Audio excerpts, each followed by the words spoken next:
After Tucker Kraft has started for the Packers as they begin to put the tight end's torn ACL behind them, they do get an extra day to do so as they don't play again until Monday night when the Eagles come to Lambeau Field for a matchup of division leaders. Green Bay has lost 3 straight to Philadelphia, just 1-4 against them under coach Matt LaFleur. Turning to Wisconsin, they'll face another stiff test this Saturday as number 24 Washington comes to Madison. They will do so with uncertainty again at quarterback. Coach Luke Fickell said they'll let the week play out before deciding who will get the start, but he did say that true freshman Carter Smith is a possibility this week and over the final month of the season. I don't think you just throw him out there to see what you have, but you got to prepare him and put him in a situation that if you need him, you got to roll. If you need him, you'll find out a lot more about what you really have for the future. Otherwise, you're going to spend a lot of time trying to figure out what you have for the future based on preparation, based on maturity of how he handles things. But it's not far-fetched to think that there isn't going to be a role and an opportunity for him if it's not this week here in the near future. Wisconsin's lost 6 straight games this year. They've lost 10 straight Big Ten games dating back to last year.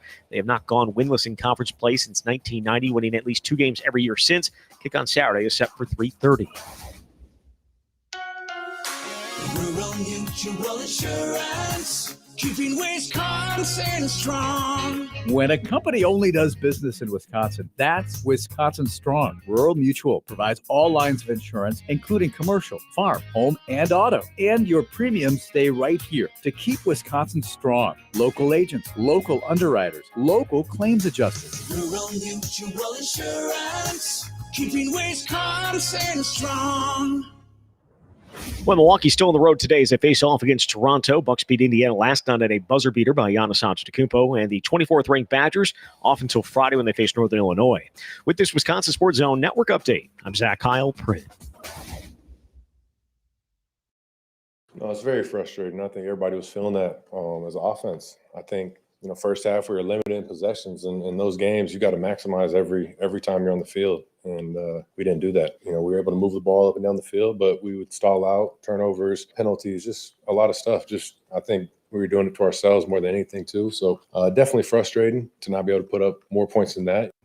I think it's inconsistent. We've had games where we played very well, put up a lot of points. Had games where we have not put up enough points. It's just inconsistent. We got to find ways to keep building on it, keep going on the things we're doing well, and clean up a lot of mistakes. This is where Wisconsin gathers to talk sports. Packers, Brewers, Badgers, Bucks. The Wisco Sports Show is on the air. Now, here's your host, Grant Bills. It's a little more from Jordan Love after the game on Sunday. We're going to start with the Packers, and I want to start at the one thing that we kind of pushed off yesterday. We covered a lot of ground yesterday with Matt LaFleur and game planning and Tucker Kraft and play calling and all these things, right? And something kept coming up, and I said, it's only a 2-hour show. Let's do this tomorrow. Put a pin in this. We'll commit more time to this tomorrow. We can really lay out and attack this with some more time. So I want to start with the red zone tonight and the Packers' failures there on Sunday. And it kind of seems like it's been a failure of theirs throughout the season. I did some digging today, not deep digging. I wasn't poring over data and graphs and spreadsheets for hours, but I did like 20 minutes. I was like, actually, it feels like a bigger problem. That's kind of a theme with this Packers team. You watch them on TV and you're like, man, this team is riddled with all sorts of issues. And then you look up certain efficiency numbers and how effective are they at this, that, and the other thing. And it's like, what am I missing? So that's what I want to start with tonight. This is the Wisco Sports Show. My name is Grant Bills. Hope you're having an excellent day. 2 guests, classic 2-guest Tuesday tonight. We are blessed with Mike Clemens. I asked Mike if he could go early tonight. I said, hey, do you mind doing 4:35 instead of 5:35? And he said, yes, no problem. Which deep down, like, I wonder if Mike has been harboring resentment for all these years about waiting. I got to wait until 5:30 to do Grant's stupid show. So he seemed a little excited to do 4:30. So it'll be fun to kind of flip the schedule too, because every once in a while I like doing guests in their non-normal spot, because I know not everybody is listening for the entire 2 hours. So maybe Mike gets to talk to some people who listen a little bit earlier on in the show instead of in his normal spot. Great. We'll talk Packers with him at 4:35. At 5:35, Mike McCleary is going to be here. State Journal, Badger Extra. He covers Badgers basketball. They had their opener last night, and I'm probably not going to do hours and hours on Badgers hoops, every week now that the season has started. We'll probably wait until football season is winding down. We talk a ton of Badgers basketball once the season is really in the full swing of things. I'm saying once the Packers are done and we get into February and March, a lot of Badgers basketball. Totally, 100%. But I think with their season beginning last night, some new faces, some new names, a good chance to take 10 or 12 minutes and talk with a really good guest. Mike does really good work, so we'll connect with him at 5:35. And your calls welcome throughout the show as well when we can fit them in at 608-321-1670. The live stream up and running. Download that Wisco Sports Zone app. Again, we're going to be giving away AC/DC tickets at Camp Randall before too long, so you're going to want to have that app ready.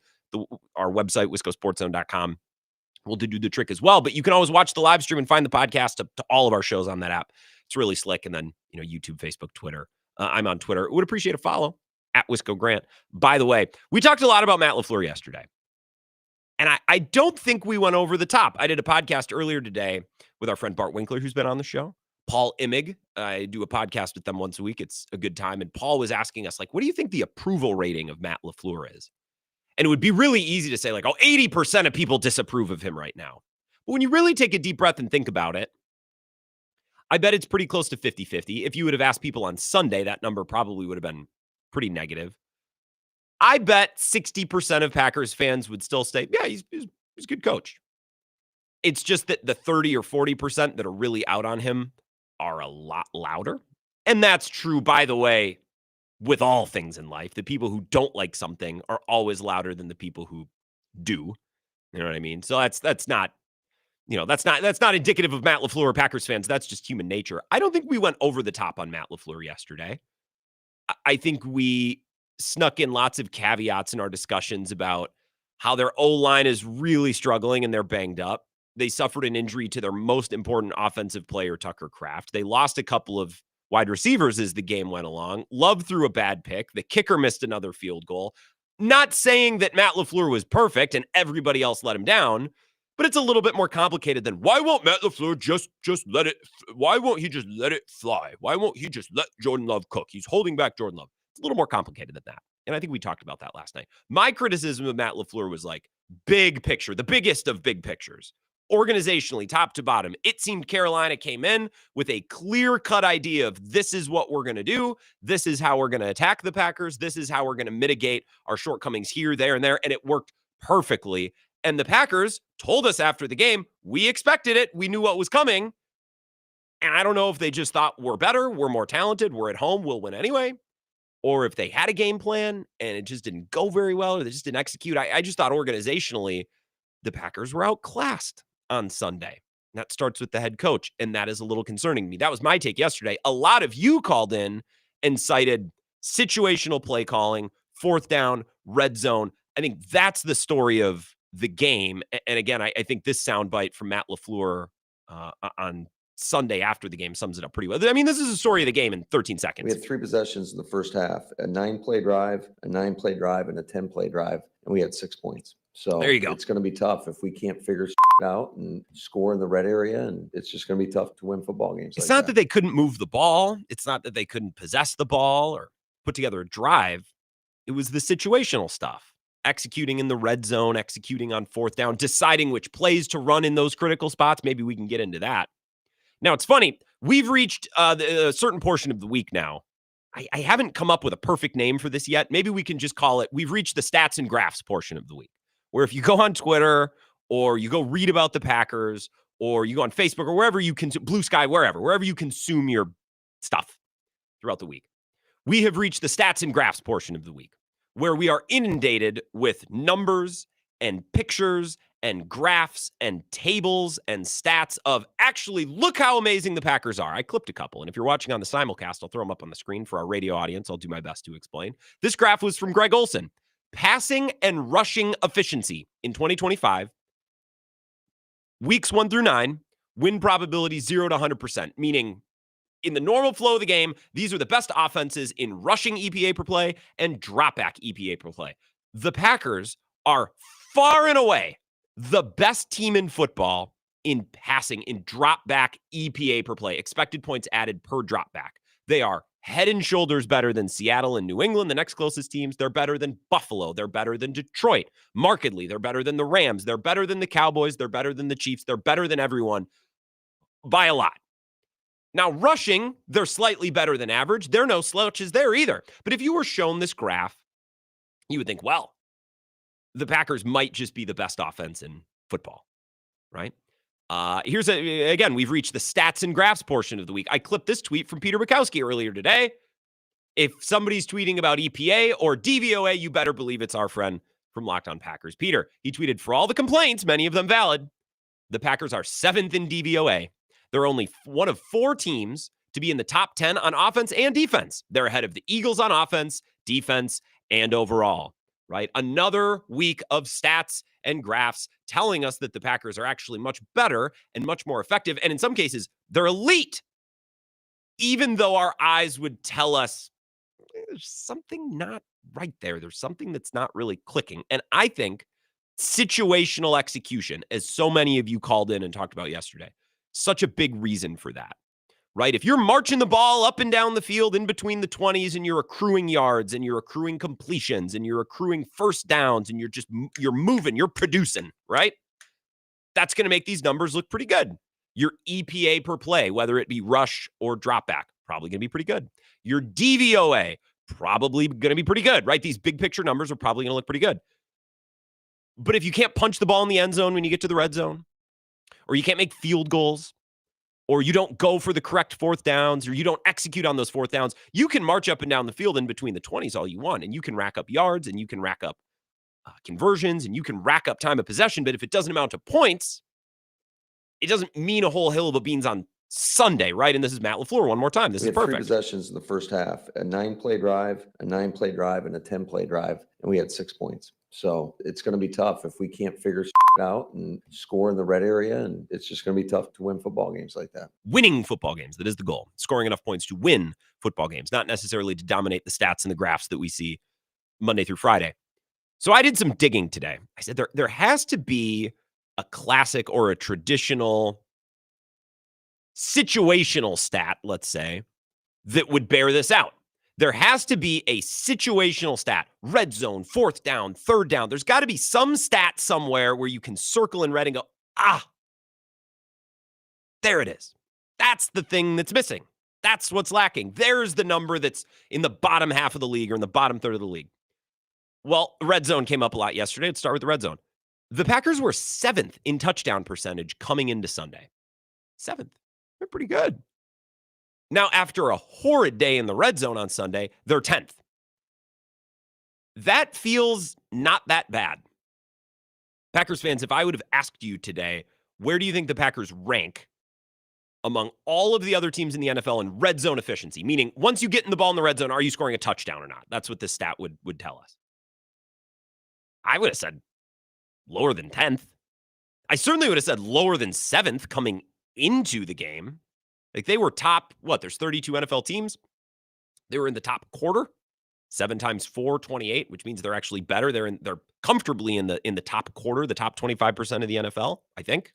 Correct my math to yourself. I don't need to hear it. Just you can correct and feel smart. If I'm right, you can call it out and we're going to move on.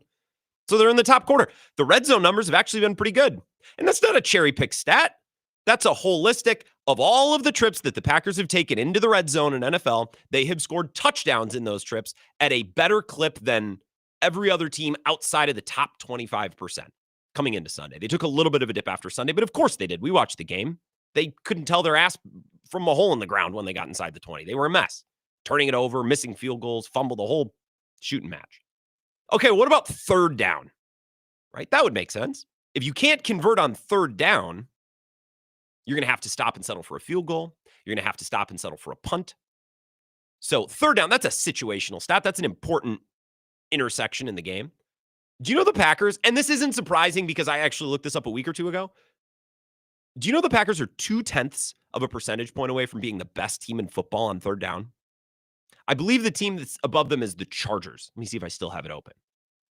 I don't have it open, but I did at one point and I wrote it down.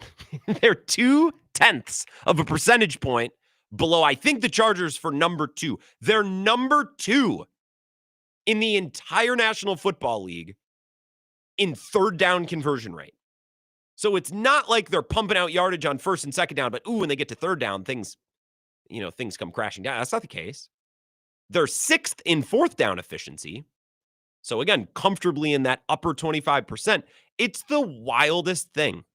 This Packers team has to be the most eye test based team that we've had in any of our Wisconsin sports teams in recent memory, because every single number I see and every chart and every graph I'm shown would tell you that this Packers team is the balls and this offense is the balls. And we've seen that in stretches, a quarter or two in Pittsburgh, the fourth quarter in Arizona, the second half in Dallas, certainly against Detroit and against Washington in weeks 1 and 2. Like, we've seen the high end. I know it's there, but the results don't necessarily bear it out. They're a little inconsistent. Their point totals really aren't, like, when they score 27, that's kind of their high end. I know they scored 40 in Dallas, but when they score 27, that's kind of been their high end. So you start looking for stats. It's like, well, they can't be good in the red zone then. Actually, they're pretty good in the red zone. Well, then they got to be bad on 3rd and 4th down. They're pretty good at that. Every single stat would tell us that, yeah, this offense is pretty good and actually elite. And yet we watch on Sundays and you're like, I can't quite get there. It's very interesting. And I don't even know that the Packers' shortcomings can be quantified in stats. I'm sure there's some deep PFF stat or some number that I could dig up on Sumer. But really what it comes down to is I think there's 3 or 4 plays a game that aren't necessarily on 3rd or 4th down. They're not necessarily in the red zone. There's 3 or 4 plays a game in which the Packers commit a penalty or a drop or something goes wrong, and that prevents a game from being a game in which the Packers win 30-14, prevents that, and instead they've been gutting these wins out 24-21 or losing these games 16-13 as we saw on Sunday. It's an incredibly situational sport. And that kind of goes back to what we saw last year as well. And God forbid one of these mistakes takes place early in the game. Pete Doherty was on with Bill earlier today. I'll play you this audio at some point during the show. I'll mix it in. He said, you know what? Matt LaFleur is a very emotional coach. And that wasn't Peter saying he's a crybaby or he's a whiner or anything like that. He's an emotional, animated guy. He's a red ass on the sideline. We've all seen it. And sometimes when something goes wrong, it derails the Packers a little bit, like Savion Williams fumbling inside the 10. Felt like the game never got back on track after that. So again, it's 3 or 4 plays in every game that aren't necessarily correlated with red zone or 3rd down or 4th down, nothing like that. It's just 3 or 4 plays, and God help them if it happens early, because they really struggle to recover from it. Now, it's a lot of excitement for the Packers. I kind of think they're going to beat the Eagles on Monday Night Football next week. We'll see. A lot of people are calling into Bill's show this week, talked about the team like they've lost 4 in a row and Matt LaFleur should be canned tomorrow. And I don't think that. I think they've really backed themselves into a more difficult position than they needed to be with losses to Cleveland and losses to Carolina.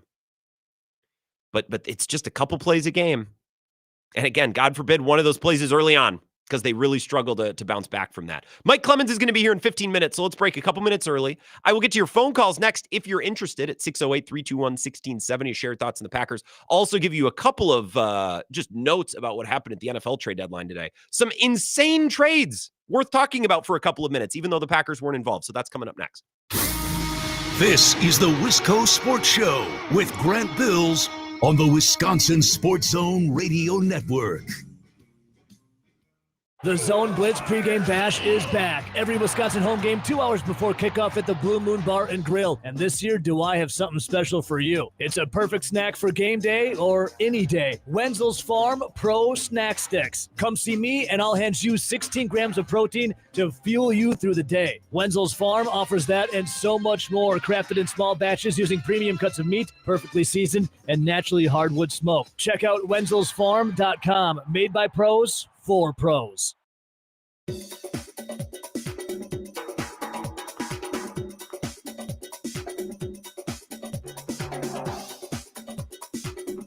Wisco Sports Show will resume in 3 minutes.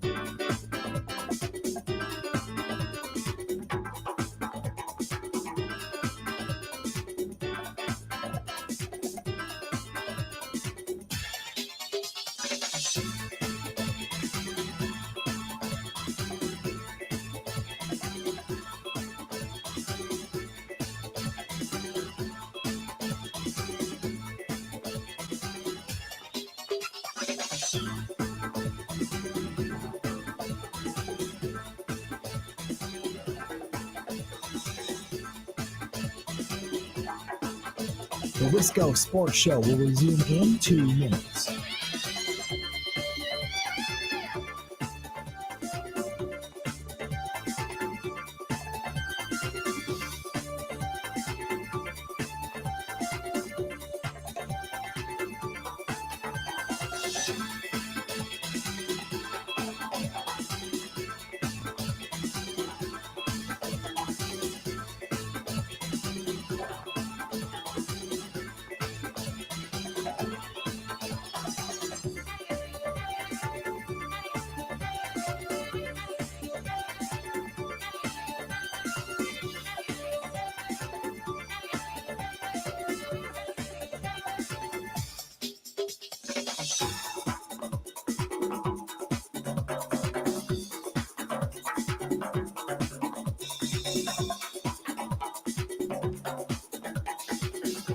The Wisco Sports Show will resume in 1 minute.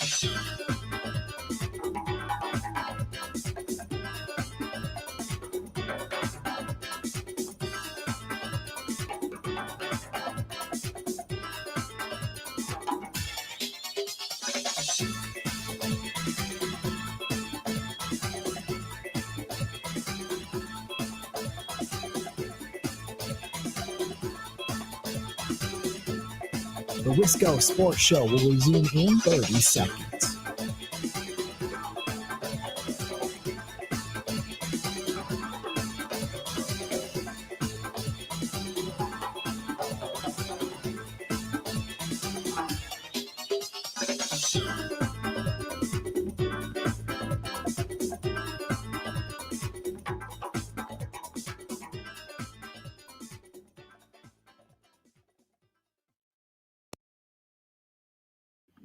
This just keeps happening and happening, and so it's they're a little impatient, and their discipline for not getting penalties is killing them. And all it would have taken was, you make that field goal that they missed, or Savion Williams, that fumble, that was a backbreaker. It seems like whenever they're going down for a score early, and if they turn that ball over, that just seems to really come back and haunt them, and things just go downhill from there. That definitely happened in this game, and without being able to remember which games off the top of my head, I know that's happened to them in the past. I think I remember Pittsburgh even 2 years ago at Pittsburgh, for instance. You don't get that score when you move the ball early, and they just seem to have a lot of trouble bouncing back from that. It's Pete Doherty on Bill's show earlier today. Green Bay Press Gazette. Really good point. It's like if Savion Williams doesn't fumble earlier on in that game, like what's the butterfly effect of that? Did they just continue to smoothly execute and put together long drives, and instead did they win that game, 27-10? Just that one play or that one missed field goal. I wonder. It's not to say that they would have played some amazing game, but game goes differently. If just one or two things go differently, you just never know. The show presented by In on the River in Trempealeau, inontheriverwi.com. Make your reservation. I was in Winona. Didn't make it over to Trempealeau. Thought about it possibly. We hit a couple of other spots along the river, a little impromptu bar crawl on Saturday. It was absolutely wonderful. One of my favorite places. So make your reservation. It's right literally across from the river, and you can see the bluffs, the marina. Bring the boat for some fall fishing or whatever you want to do. 608-534-7784. Mike Clemens in 10 minutes, but I want to take some of your Packers phone calls in the meantime. We'll get to the trade deadline and some of the moves that were made today. And I also, a couple of minutes on the Bucs last night. Very entertaining finish. And some interesting commentary after the game on Miles Turner's return to Indiana that I want to hit. But again, first, your Packers phone call, 608-321-1670, Wisco Sports Show. Who's that? What's up, Grant? It's Badger Bloody Reviews. Not much, Badger Bloody. What's up with you these days? How you been? Pretty good. Enjoying, the start of college basketball season. Right. One night of basketball last night. That Giannis shot was awesome. Nice to see the Badgers taking care of business against Campbell. I haven't seen Camels get smoked that bad since everyone in my freshman dorm got addicted to cigs at the same time. Well done. Well played. Yeah, we're going to talk about the Badgers with Mike McCleary in about an hour. I'm just learning a little bit about Boyd and Rhodey, and, we're just trying to figure out what this team is going to be. Yep. Yeah, it's going to be a fun season. Anyway, that's not why I called. I just wanted to call and see if you wanted to have a quick conversation about Matthew Golden. Hit me. Yeah, what do you got? Because I found something today that is very interesting. I'm going to read you a list, and these are first-round wide receivers that did not catch a touchdown in their first 8 games. And let me just, I want to know what you think about these guys. So we've got Kevin White, Brashad Perryman, Devontae Parker, Nelson Aguilar, Laquan Treadwell, Jahan Dotson, Mike Williams, John Ross, Corey Davis, and Quentin Johnston. Now, with the exception of Quentin Johnston, is the rest of that list any good? No. The first thing that came to mind as you started mentioning Kevin White, the guy who went to the Titans, Corey Davis, PJ Flexboy. I will point out that a lot of those guys were high picks and they went to dog water teams without a quarterback, without an offensive infrastructure, right? So that's something that came to mind. I also wonder, how many players that are selected that high in the first round are inserted into offenses that already have a lot of established options. So that's a factor as well. That precedent is hairy, to say the least, though. I'm not going to say that it's not. You know what? And that's a valid point. I just came across that tidbit when I was listening to a fantasy football podcast. Had to share it. I know the numerology gets a little weird with games, touchdowns through games, or Packers. Brett Favre was 27 when he won a Super Bowl. Aaron Rodgers was 27. Jordan Love's 27. Well, of course. No head coaches won a Super Bowl after their 7th year. But, you can get lost in the weeds with all that. But I just thought that was too fun a list not to share. So I'm going to hang up and listen and hear what everyone else has to say about that. It is interesting. And I will say, if we go through the next 3 weeks and Matthew Golden still hasn't really done a whole lot, I'm going to be like, okay, what's this all about? And I don't think it's Matthew Golden's fault that he hasn't done much. He hasn't really gotten that many opportunities to play downfield wide receiver, which is what he's good at. That's why they drafted him. So now with no Tucker Kraft in the mix, a couple extra targets a game. Look, the narrative on Matthew Golden will change so fast if he has a game with 5 catches, 85 yards, and a touchdown. Like that. So that is an interesting list, though. A lot of those players, I'm just like, went to ass team, terrible team, no quarterback, miserable franchise. John Ross, Corey Davis, Kevin White. Quentin Johnston just can't catch. Ben Kenny never liked that guy. I'll continue to shout out Ben Kenny. He was like, out. Don't want the guy. He was TCU, right? I remember Ben Kenny being so adamant he had no interest in that guy. 608-321-1670. Wisco Sports Show. Who's this? Grant, Tony from Texas. Tony. Do you think the Jets fans are happier today than Packer fans? Interesting. Like, if you talk to a Jet fan, they've got to be ecstatic right now. If you compared how Packers fans feel today versus last week and Jets fans today versus last week, then yes, Jets by a mile. I still wouldn't consider that fan base a happy bunch of people, but I think the developments of the last couple of days probably more positive for the Jets. Yeah, and let me give you some stats right here. Bloody, what is his name? Bloody Bloody Reviews. Badger Bloody Review. Yes. Stop that. How about Aaron Jones against Tampa Bay in the playoffs? Or maybe Mercedes Lewis against San Fran? What about Brandon Bostic against the Seahawks? What do they all have in common? They all screw up in major moments. That's what the Packers are doing right now, Grant. There's 11 guys on the field. Someone's always screwing up in a critical spot. That's what happens. I like that. No, I would agree. And God forbid, again, Tony, it happens early because they don't recover from it. That Mercedes Lewis play comes to mind. They looked like they were going to run San Francisco out of the building, and then Mercedes Lewis fumbled, and they all dumped their pants. Grant, I thought I lost my debit card about a half an hour ago. I was like in panic mode. Mm-hmm. I was like ready to shut down everything. I'm like, oh, it's just on this pocket. So Matt's got to chill out. Just chill out. Stay the course. The guy freaks out too much. He's trying to tell people what to do. Stand up. Do the wave. Don't do the wave. Oh, I'm out He's on telling that. the home crowd to shut up. Telling the road crowd to shut up.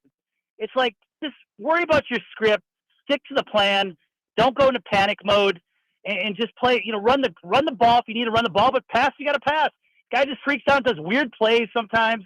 I just don't get it sometimes with him. And also, Grant, before you let me go, 2 things I got to say. Quickly, that World Series was just crazy. What most wild-ass World Series I've ever seen in my life. And do you want to respond to Vagabond John this morning on the morning show? Said some stuff I just didn't quite understand. Yeah, maybe I'll have to go pull that audio. Appreciate it, Tony. I don't.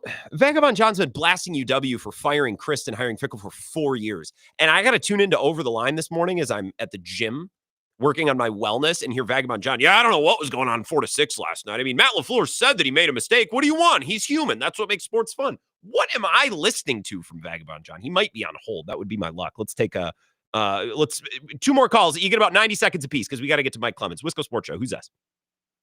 You're lucky it's not him. Okay, This is what's Corey up, out of Corey? Marshall. Quickly, so really what you're trying to measure right now is the statistical process control. That's what you use in manufacturing to say, here's my input, which is going to influence my output, right? So if you're not finding what you want to find, you might be looking in the wrong place.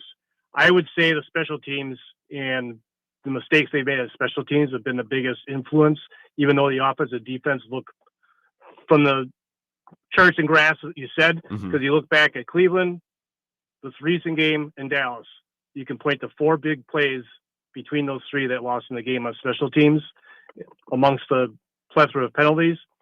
And I think that might be your answer. You had a block kick for 2 points in Dallas. You had a block kick from Cleveland, lost the game, and you missed a kick in this past one, and you lost by 3 points. So I think that might be part of it. I'm not saying that's the only answer, and I don't want to come off as saying that, but I think that'd be one of the bigger things I look at, Grant, from the data. And I get what you're saying, because there's got to be something that shows that they suck or that they suck, but like they just looks clunky. Yeah. So I tend to look at special teams. I'll let you get going to the next caller. Good night. No, it's a good call, Corey. I appreciate it. But again, with 1 missed field goal or 1 interception from Jordan Love, those plays don't kill you if you're not trying to beat the Browns or the Panthers by 3 points, which is kind of what it looks like. Seriously, we got 60 seconds. Mike Clemens is coming up next. So sorry to make you rush, but them's the breaks. Wisco Sports Show. Who's that? Hey, Grant, Clement, Mike, I'll talk really fast. First of all, I was kind of rooting for Campbell University last night because my last name is Campbell. Just a You're thing. a company But man. you and I have supported Matt LaFleur now for several years, and I think my support for Matt LaFleur is done. I've never seen a game so bad. I've been watching Packers since the 60s. I've never seen a game so badly coached, such incredible mix of offensive plays that made no sense. There was no rhythm. There was no plot. I mean, I hate to use the word plot, but there's no center. I mean, it was just let's throw, it's 3rd down and 4. Let's throw a 68-yard bomb up in the air in triple coverage. I mean, it worked once, so you got all cocky. Christian Watson can come down with anything. It is one of the worst games I've ever seen. I remember a game in 1973 when the Packers passed for minus 16 yards. So I've seen the worst. So no, I think the no plot, I think that's a good word, Clemhead. Let's leave it there. Especially for a coach and a group of players that told us after the game, we knew what was coming. We knew what was coming. We knew what they were going to do.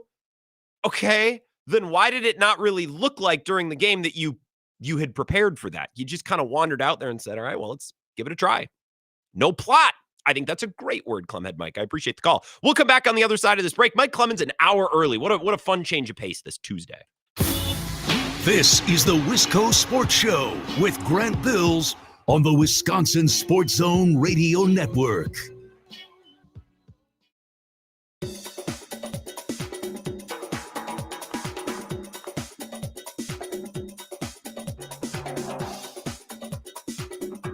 The Wisco Sports Show will resume in 5 minutes.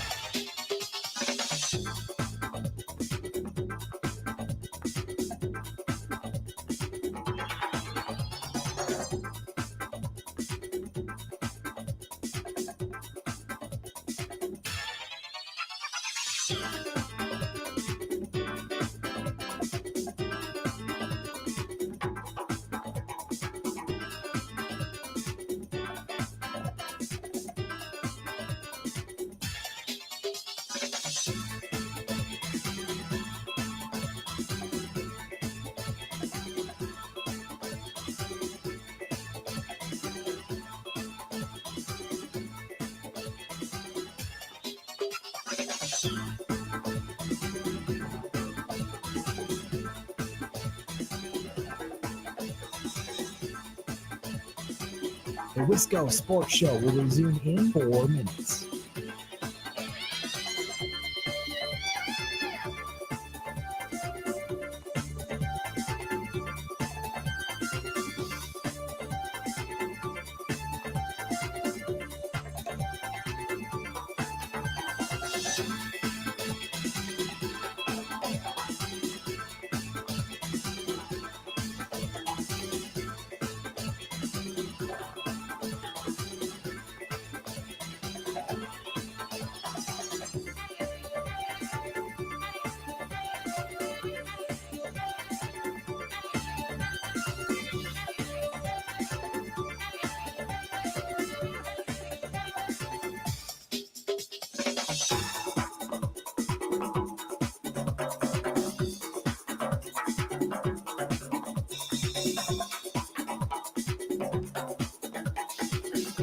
The Wisco Sports Show will resume in 3 minutes.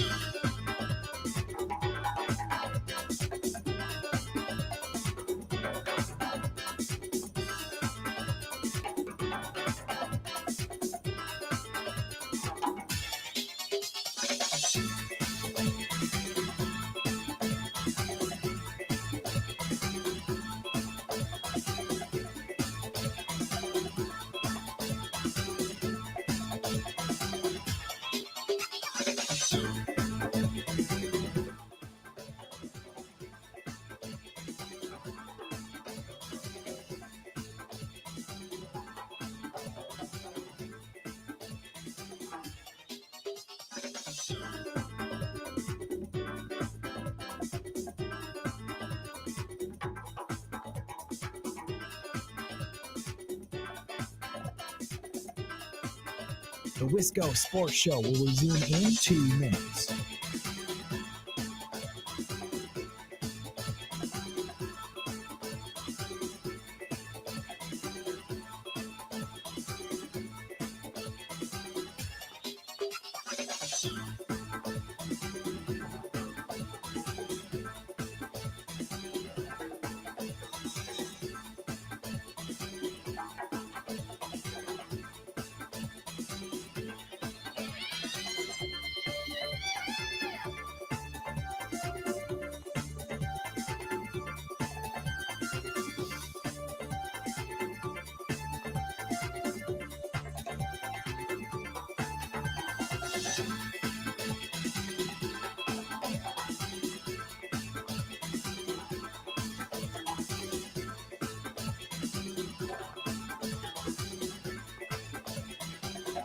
The Wisco Sports Show will resume in 1 minute.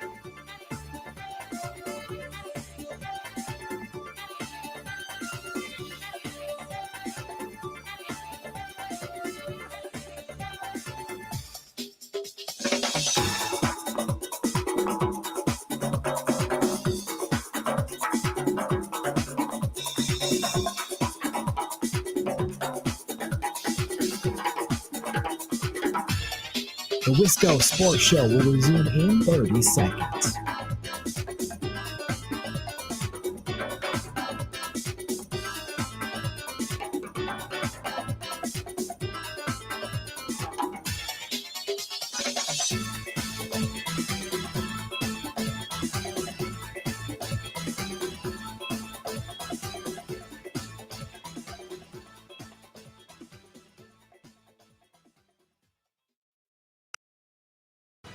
I know who he is for this team and what he means to this team, and that's a heavy blow for us, and even in the huddle afterwards, we felt that, and he's a leader on this team, he's a captain, and he's one of those guys that you really love to have on your team. So that's a heavy blow for us. Tuck's a guy that he's not going to flinch. That's why we love him. He's a hell of a player, hell of a teammate, hell of a guy. I'm bummed for him. I'm bummed for us, but it's part of it. Now other guys are going to get an opportunity. It's Josh Jacobs, Matt LaFleur talking about the loss of Tucker Kraft, which sucks because he's really important to their offense. You can clearly see how everyone feels about him as a leader. And selfishly, as a fan, I just love watching the guy. It's fun to watch. You very rarely get to have a guy like that on your team that just clobbers everybody. So he will be missed this season. Mike Clemens joining us now. Thanks to the Bay Motel in Green Bay. Mike, I'm sure Tucker Kraft is on the short list of players recently that you've witnessed. Intangibles, leadership. Like if you were talking about this era of Packers football, he'd probably have to be up there, right? Yeah, from all kinds of levels of leadership, growth, what he's become. Work ethic. Because, was it 3 years ago in the draft, in the second round, they take an established, an NFL kind of guy in Luke Musgrave out of Oregon State. His father was a quarterback there.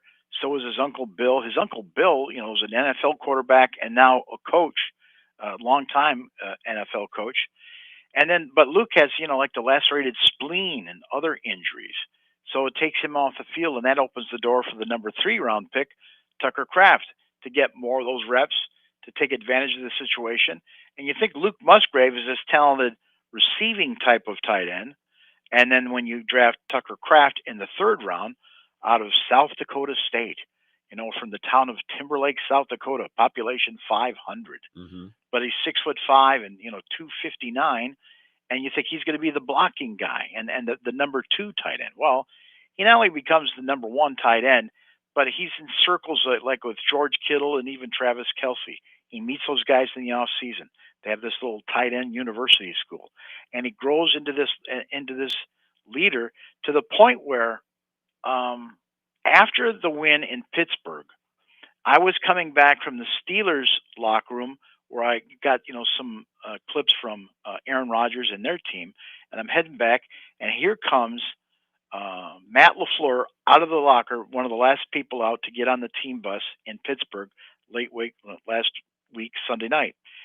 You know who's walking out with him? Tucker Kraft. Mm-hmm. Like, this is one of his guys. Like, because they're talking football. What did you see? What did you see on that play? What do you think we should do next week? This Tucker Kraft is just, he's grown into that kind of a football player.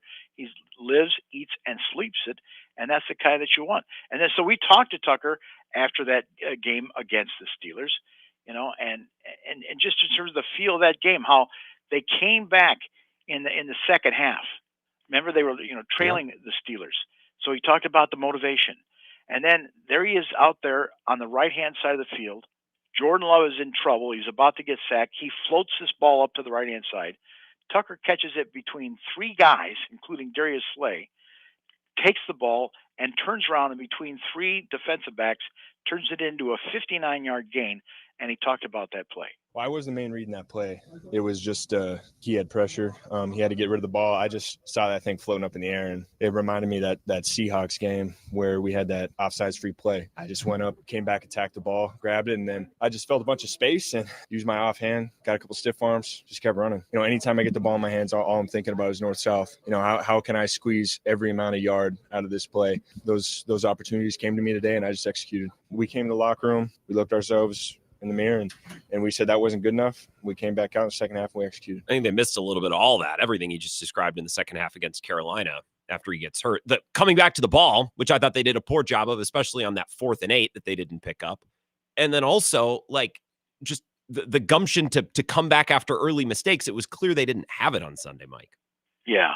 Well, and then I want to talk about the void that Tucker Kraft now leaves. By the way, they put him on IR about an hour ago. Yep. So they have the surgery. They bring up Aaron Mosby, the defensive lineman. He played linebacker last year. Special teams back up on the box on defense. Good player. And this is so weird. I mean, I'm telling you, this is so weird. It's a guy I was talking to briefly because there's a couple of lockers down from Quay Walker last week, Wednesday. Josh Weil from the practice squad, tight end. And just a brief chat. And as I walk away, I thought, wonder if he'll ever get his chance this year. Yeah. And I think I was more interested in talking to him because Ben Sims had just been released and then signed, a few hours later back by the Vikings. Now here he is. He's up on the roster because you've lost Tucker Kraft. So Luke Musgrave, smart young man. Like I say, NFL pedigree. A guy who, when he's hanging out with Charlie Behrens, they do a podcast where they're out fishing. He knows all this stuff about fishing and about the, Wisconsin lakes and rivers. Or a couple of weeks ago, there's some writer from Pilot and Plane magazine for pilots, for flying enthusiasts. And he's there to do a feature on Packers tight end Luke Musgrave because he's getting into piloting, flying jets, doing aerobatics.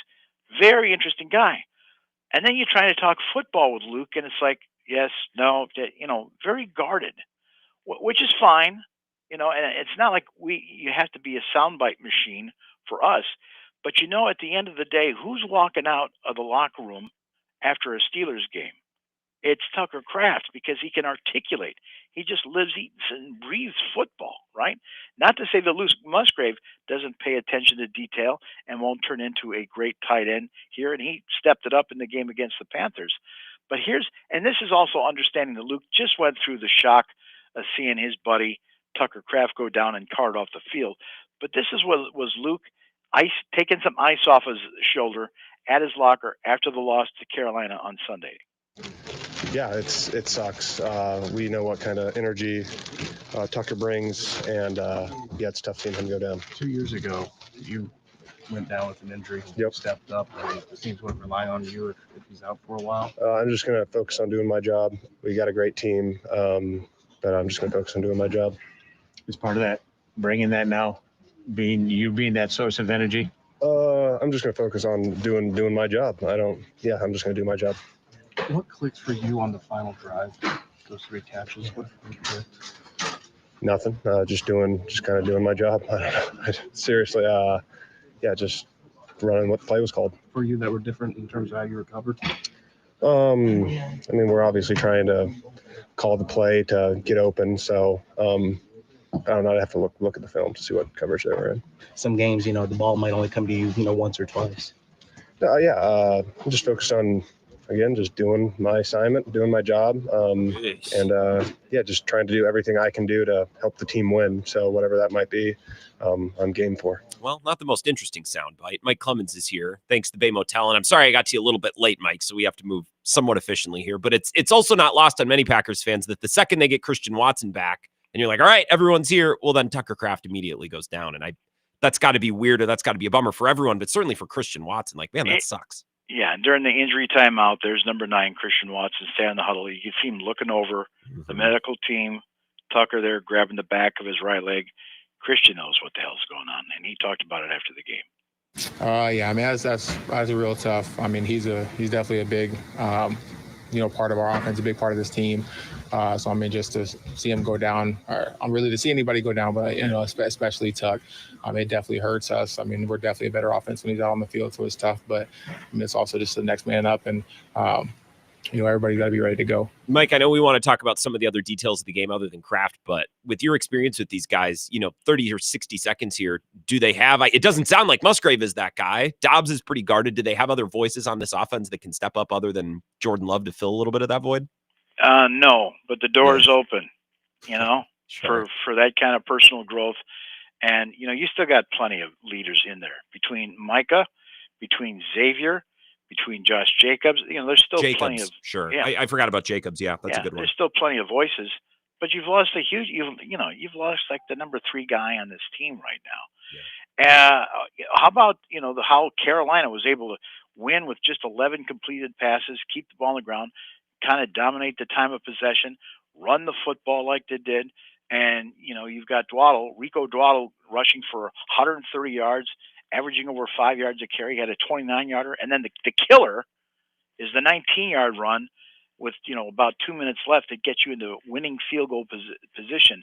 Quay Walker, linebacker, talked about how the Panthers' run game got away from them. It just came down to winning one-on-ones. Anytime we had a one-on-one versus an O-line or whatever the case may be, we just got to get off blocks. And anytime we can get off blocks and make the play, that pretty much killed the run game. And I don't think we did that. We executed that on a high level. I think sometimes we finish the play block, and it's not really a good run defense. It's not like us, in other words.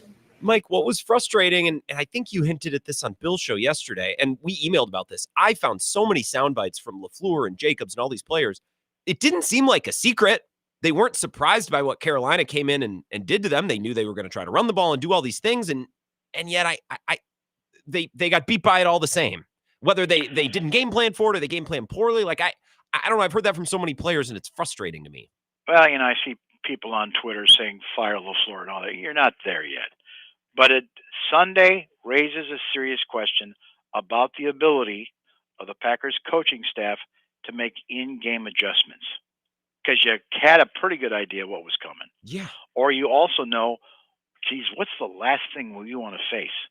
And whenever Giro, the defensive coordinator, a guy that you tried to hire 2 years ago, comes in and he knows what LaFleur's thinking, and he puts that clamp on you through 4 quarters.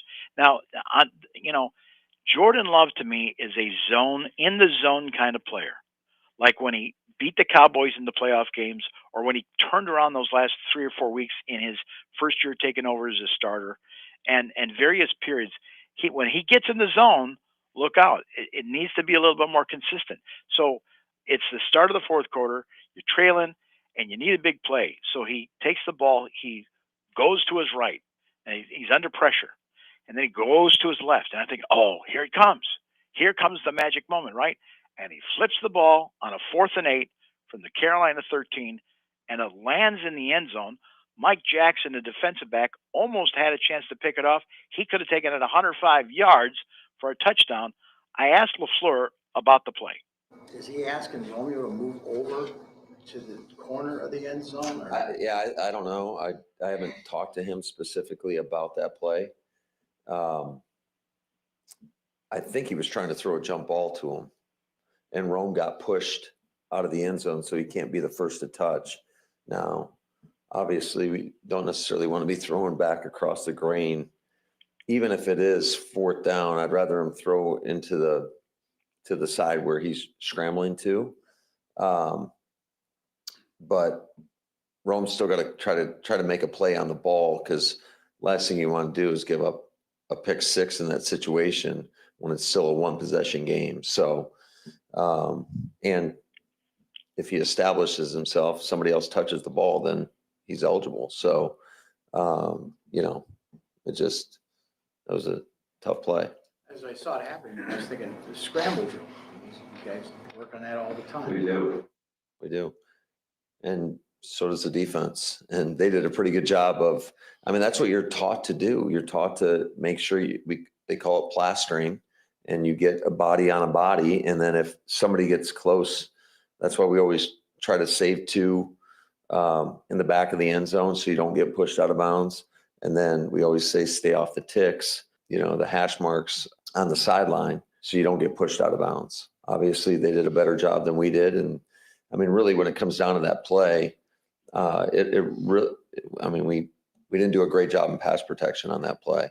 Because we had an opportunity in rhythm to potentially hit Rome on that out route. They did a better job than us. That was a theme throughout the day. Even with some of the real small specific things, Mike, the Panthers just put together a very smart performance on Sunday. And understand, the Carolina Panthers are not a doormat team like they've been the last 5 years that went through 6 coaches in the time that Matt LaFleur's been in Green Bay. Mm-hmm. They now have a real GM in Dan Morgan, and it looks like a real head coach in Dave Canales. And I talked to Derek Brown, number 95, their big defensive tackle, who's labored through this stuff for 5 years, coming out of Auburn. He says, you know what? I hope this win today here at Lambeau against a good Packers team, that Dan and Dave, that's how he talked about his coach and GM, finally get some national recognition. Sure. So, the Seahawks, the Colts, Indianapolis Colts, and these Carolina Panthers, these are times that are the teams that are getting things fixed. So like Canales talked about his special teams guy coming up to him before the kick and says, hey, if we win the toss, take this end of the field, take the ball, here's why. Yeah, I got to give a lot of props to Tracy Smith. He and I were talking before the game, and he was like, if we take the ball, we can set ourselves up to have the ball with the wind to our backs to finish the game, to give us an opportunity, and it played out just like that. It was unbelievable, but it took all of us doing right, to make it happen. So it was a little bit of a change from what we normally do. We'd normally defer in that situation, but the wind was a factor in that decision. Just the Panthers being very smart, and more instances on Sunday of the Panthers being smart than the Packers, Mike, which is concerning. We can talk more about it. I got to run. Mike, thank you for being flexible tonight and doing this an hour early. I appreciate you. Thank you, Grant. Mike Clemens, thanks to the Bay Motel in Green Bay, baymotelgreenbay.com to make your reservations for your upcoming trip to a Packer game, or for whatever reason that you're spending time in Green Bay. Mike McCleary, State Journal Badger Extra, going to join us towards the end of the show to talk Badgers hoops. I will get into your Packers phone calls, and I want to talk about the trade deadline today. Some very big, very fun moves. So that's all coming up as we wrap up hour number 1 and begin hour number 2. This is the Wisco Sports Show with Grant Bills on the Wisconsin Sports Zone Radio Network.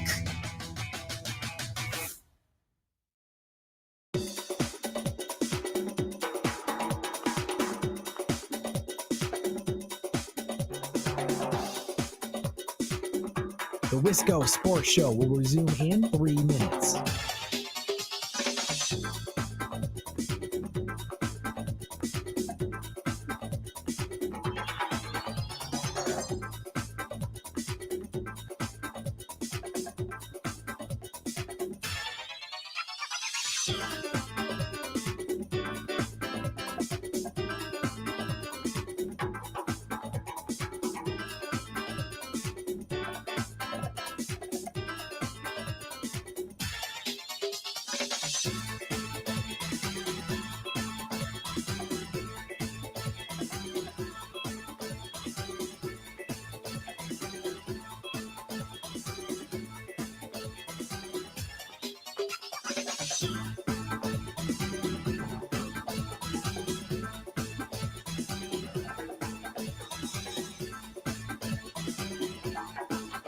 The Wisco Sports Show will resume in 2 minutes.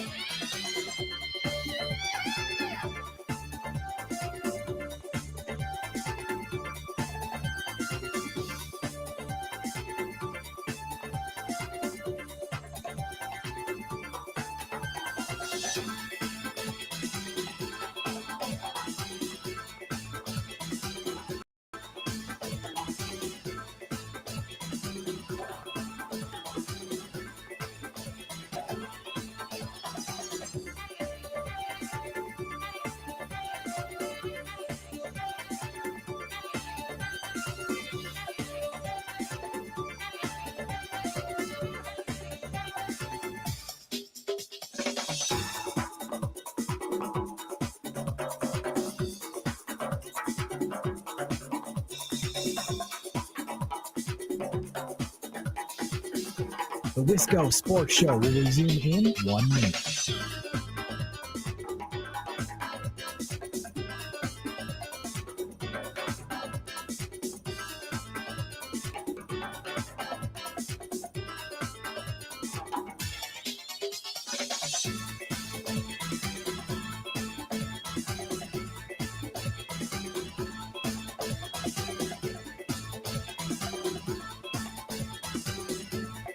The Wisco Sports Show will resume in 30 seconds.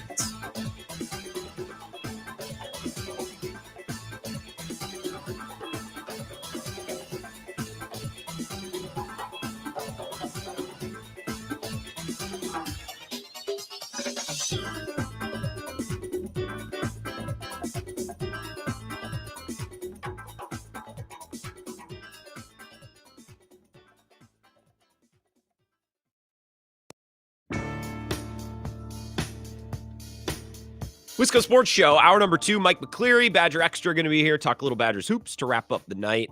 I want to talk about the NFL trade deadline. Very entertaining.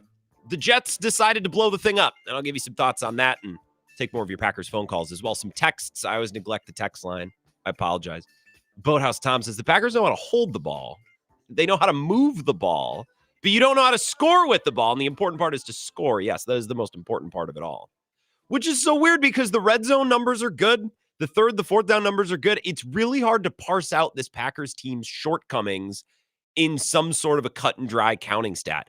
And it's certainly not borne out in EPA per play, DVOA. The Packers, you look at those numbers and think the Packers are elite, elite, elite. And I think they have the capability of playing elite. Just haven't seen it for long enough, often enough. Alex in Eau Claire says, I saw a pick yesterday illustrating the Packers are 9 points away from being 8-0, but agree with you, they do not pass the eye test at all. I'm not saying they don't pass the eye test at all. Look, we are critiquing and nitpicking a team that I still think is really, really good. So when I say, something's smelly, something's not right there, I'm not saying that they stink. I'm saying something is preventing them from being an elite team instead of just a good team or a very good team, depending on the week, right? We understand, like, when we nitpick Matt LaFleur, I'm not saying he should be fired. When we're talking about play calls, I don't think they stink. I just think there's a couple plays a game and little things here and there. That's what you do on sports talk radio. That's what you do when you talk about a contender. Coyote Mike, actually, we don't have time. Coyote Mike, I'll get to this right on the other side. A 2-minute update from Zach Heilprin. Thank God I looked at the clock. The latest going on in Wisconsin sports. Keep it right here. We'll start hour number 2 in just 2 short minutes.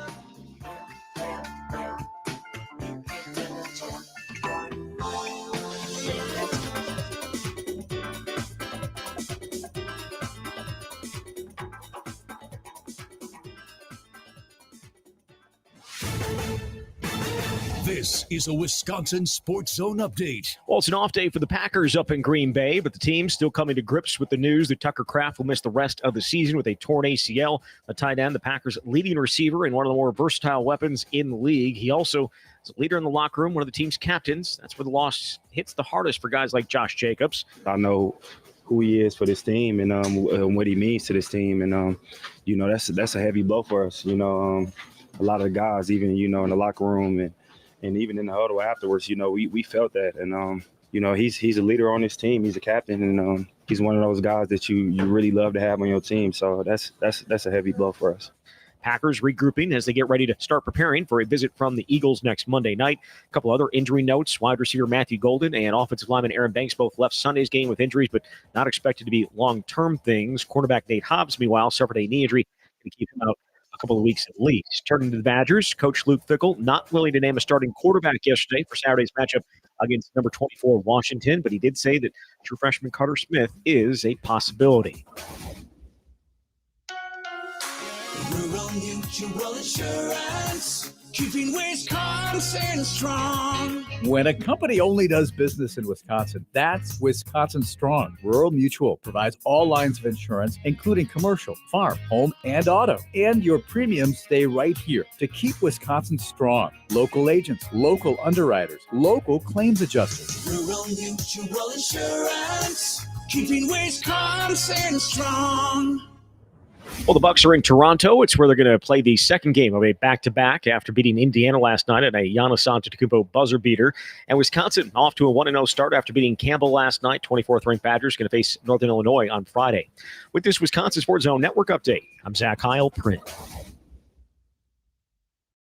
No, it's very frustrating. I think everybody was feeling that as an offense. I think, first half we were limited in possessions, and in those games you got to maximize every time you're on the field. And we didn't do that. We were able to move the ball up and down the field, but we would stall out, turnovers, penalties, just a lot of stuff.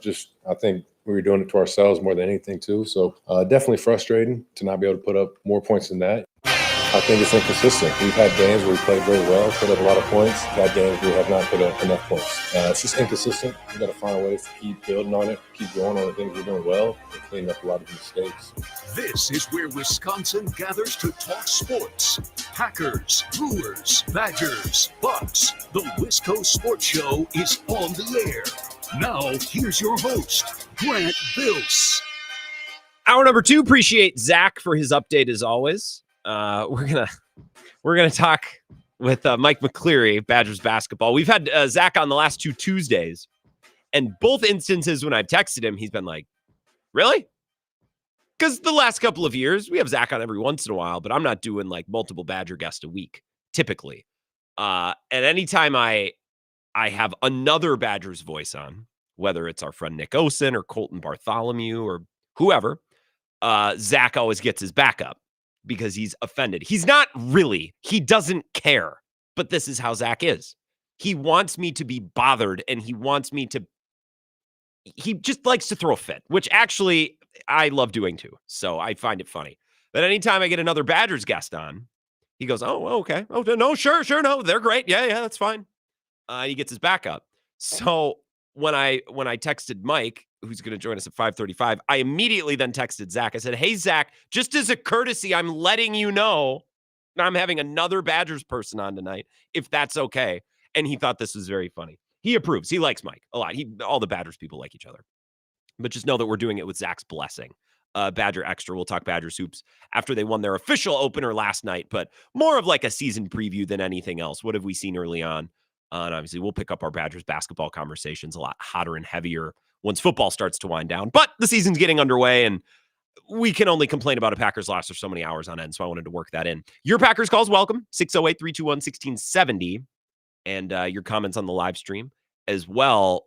The NFL trade deadline went pretty nuts today. Now, it's never quantity. It's never typically the masses of names moved. It's about the quality. Like, are there going to be star players move? In fact, like, this felt like the busiest trade deadline in forever. And Adam Schefter tweeted 20 minutes ago, and I bookmarked it. It says there were 8 trades today, tied for the second most on any deadline going back to 1990 when there were 10 trades in 2022. 18 total trades from October 1st to trade deadline day makes this season tied with 22 and 24 for the most in that time period. This has been a slow trickle now for a couple of weeks. Like, this has been an active year for trades. The big thing that happened today was the Jets decided to blow up their young core. They traded Sauce Gardner to the Colts. And when I saw that, I thought, okay, probably a good deal for both involved. And then I saw the price. The Colts gave up 2 first-rounders to go get him. Now, I'm not against a team giving up 2 first-rounders to go get an elite player. I question how elite Sauce Gardner truly is, and I certainly question giving up that much for a corner. In my ripe old age now of 27, and I say that, I roll my eyes. I say that because I've been doing the show since 2018. So I was 20 when the show started. Now, I'd like to think that, going through many cycles, many different seasons, and seeing drafts and deadline, like I've honed certain takes and I've, drawn certain conclusions that maybe I didn't have when I was younger. I'd never pay corners. Ever. I would never pay them. I would draft corners, get corners to play high-level football for you on their rookie contract, and then see ya. Like relievers. When you're hot, we're going to make hay while the sun is shining, and we're going to let somebody else overpay for you. As you get older, you'll lose a step, you won't be as good, and then you'll get an injury, and then you won't want to tackle anymore. And now you're a liability. 2 first-rounders for Sauce Gardner is... I mean, the Packers gave up 2 first-rounders to go get Micah Parsons. So, just looking back at that trade, I know they gave up Kenny Clark too, but the Packers were probably going to cut him in the offseason anyways. And the Cowboys probably will too now. They acquired Quinnen Williams. Let's talk about that trade for a sec before we get to the phone calls. They gave up a 2026 second-rounder and a 2027 first-rounder. Diana Rossini reporting that the first-round pick is the Cowboys selection, not the Packers. I thought I saw somewhere earlier today that the Jets were going to be able to pick. I must have misread. Maybe it was a fake Twitter account. I don't know. So the Cowboys trading away Micah Parsons and then doing some more maneuvering, using that ammo to go get some guys. Greg Rosenthal, NFL Network, tweeted this today. So the Cowboys essentially traded Micah Parsons and Maisie Smith for Quinnen Williams, Kenny Clark, and a move up roughly 50 to 20 spots into the first round of the draft. They got no extra picks out of it. Everybody is glazing the Jets today. They have multiple firsts. They have multiple seconds. The Jets are so smart. The Jets know what they're doing. The Cowboys are stupid. The Cowboys are dumb. If I ran the Cowboys, I wouldn't have traded Micah Parsons. But it's really difficult for me to sit here today and rip the Cowboys because they're acquiring players to compete and to try to be good. But I'm supposed to compliment the Jets who've never done anything? Like, yeah, they got a lot of picks. And you know what? I'd even wager that the Jets are probably going to take some good players with those picks. I'd bet anything that they won't win and they won't amount to anything because they're a losing organization. And when you lose, you continue to lose. And when your whole organization and your whole philosophy is we're going to suck and draft and collect picks, and then we're going to suck more, and then we're going to draft, you can't get out of that cycle unless you get a generational quarterback, which could happen, but how many of those have we seen drafted in our lifetime? Luck. I mean, what other ones recently? A quarterback that genuinely took a bad team and made them good right away. Drake May might be doing it now. Okay. 8 games in through really bad teams. You can say, well, Jaden Daniel. Yeah, well, what does he look like in year 2? Well, CJ Stroud. Oh, yeah, he had a good rookie year. I'm talking about like established. We are transforming the franchise. Guys like that. They never come along. And unless the Jets draft one of those guys, I don't trust that organization to do anything right. So, yeah, I think they got good return on their assets, and they weren't winning anything with Quinnen Williams and Sauce Gardner. They weren't winning anything with that group anyway, so sure, trade them away. But I'm not going to celebrate the team that's tanking and sucking and drafting for getting draft picks and then ripping the team that's actively trying to get good players and not suck. The Cowboys, it seems like more people would be happy with the Cowboys if they traded away everybody and sucked. And I think that's a little messed up. I don't want those teams to be. I want the teams that are trying to get good players and trying to win every year instead of the team that's always playing for 2 or 3 years down the road. All right. Rant on the trade deadline over. 608-321-1670. Your calls. Wisco Sports Show. Who's this? Ridge Runner Mark, how we doing, sir? I'm excellent, Ridge Runner. How are you? I'm good.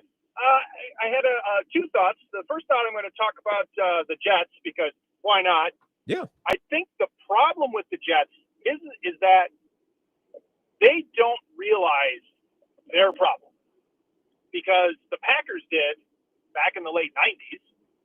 When they finally hired Ron Wolf, they realized we can't let the board do football decisions. You okay? Yeah. They came to that conclusion.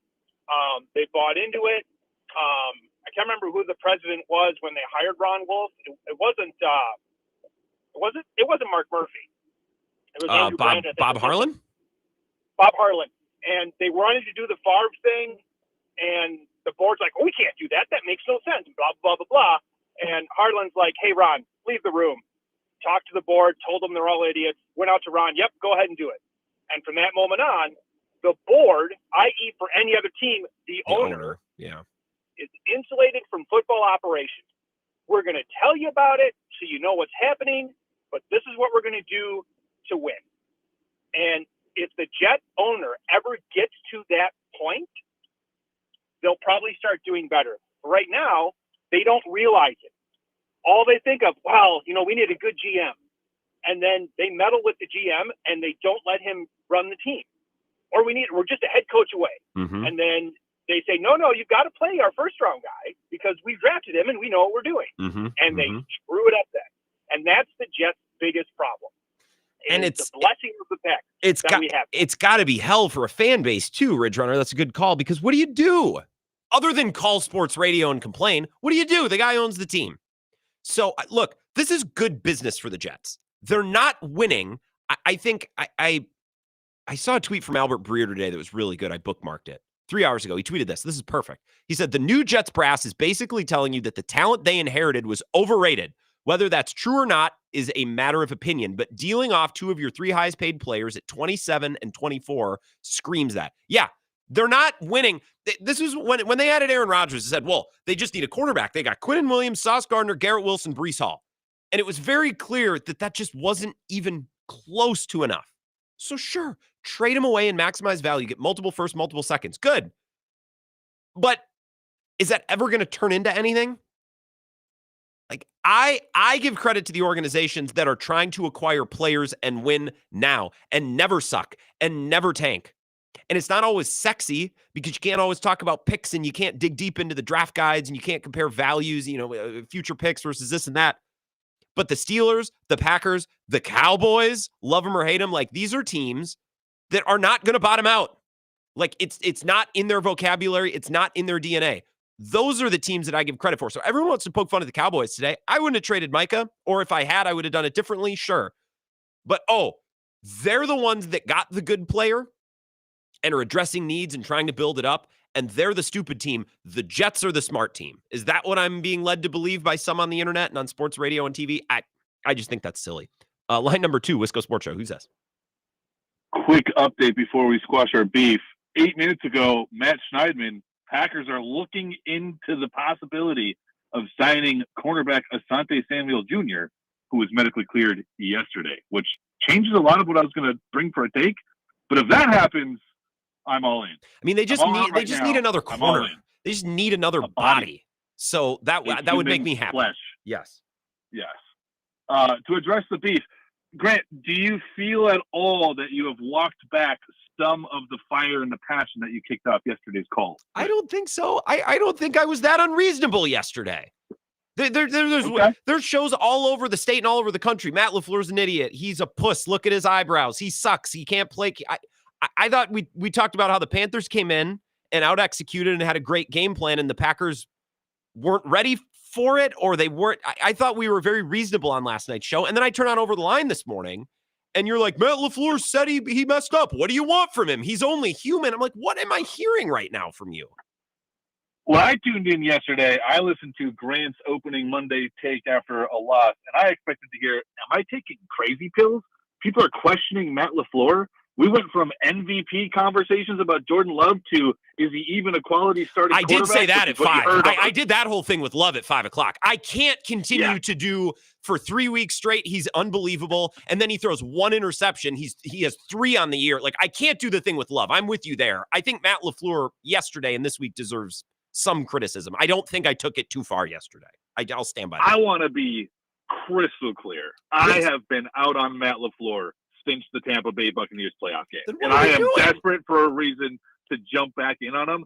I think my point this week, and there's a lot of callers that called in, and I think Clemhead Mike, we love him. He called in today, and he said, this was the week that moved me off the wagon. Out. And I'm sitting here looking, and that's where I'm like, that sounds like crazy, Bill, because we played a halfway decent, as Mike Clemens, mentioned last hour. Hopefully they get more national attention. They're actually a team that's putting together a couple of good ownership pieces. Whatever is going on in Carolina, they're not terrible, right? They're not the Saints of this year.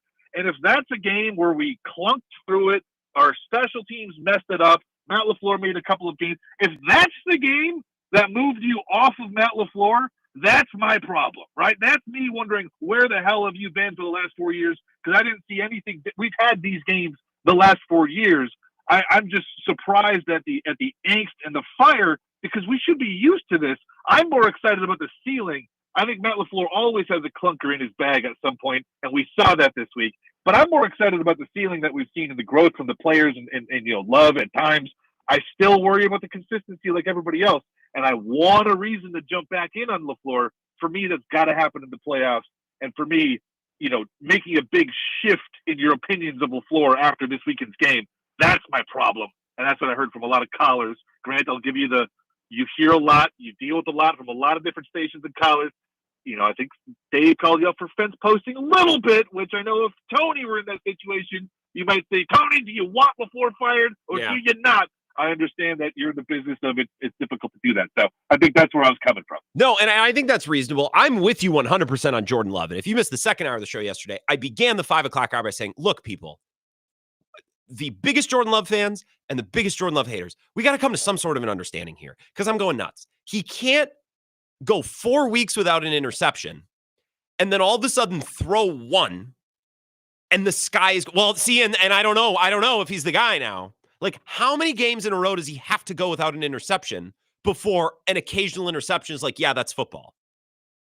I'm not telling you that interception, is it the quality of interception, right? Is it that his interceptions are so boneheaded and so mistimed and poorly located? Like, is that it? Okay, sure. I don't understand that a majority of this fan base can go 4 or 5 weeks glazing and crowning Jordan Love. He's on a pace faster than Aaron Rodgers. Look at the DVOA. Look at the EPA per dropback.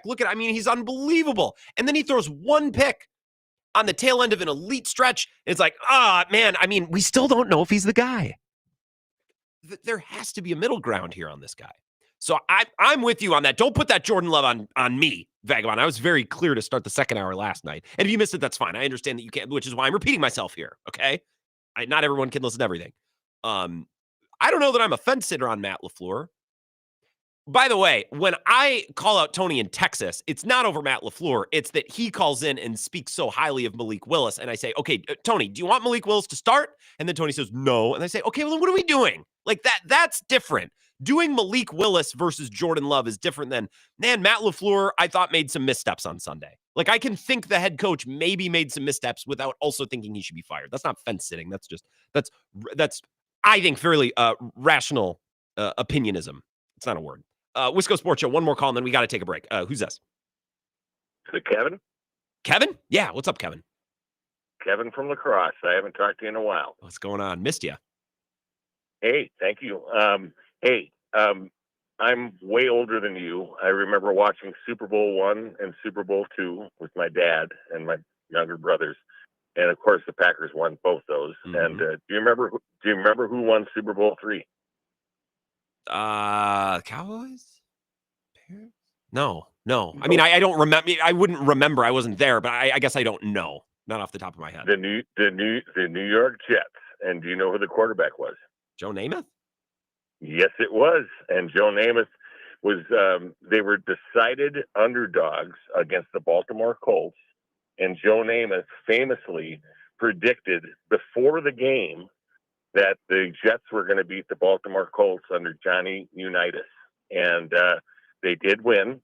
And Joe Namath had one of the quickest releases since, Dan Marino had a really quick release. But that's the last quarterback that the New York Jets had that won the Super Bowl for the Jets.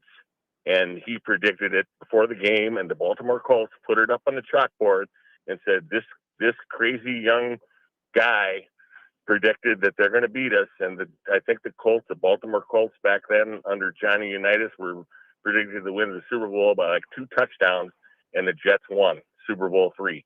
So that's the last time that a quarterback for the New York Jets took them to the Super Bowl and won it. Well, and this is how bad their operation is, Kevin. I appreciate the reminder in the history lesson.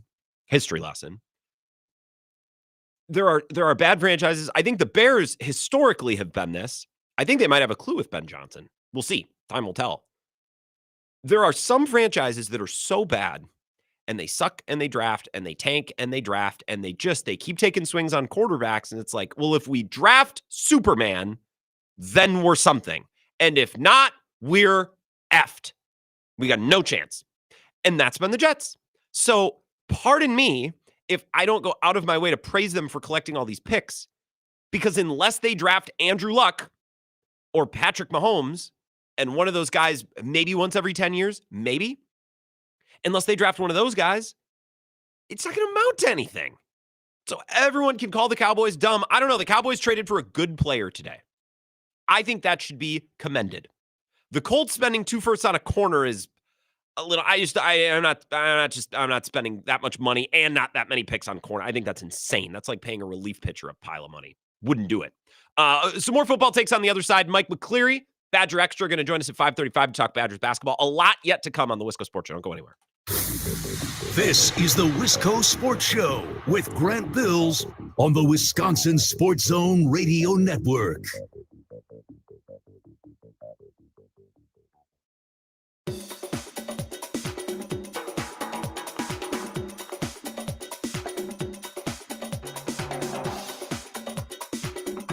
The Wisco Sports Show will resume in 3 minutes.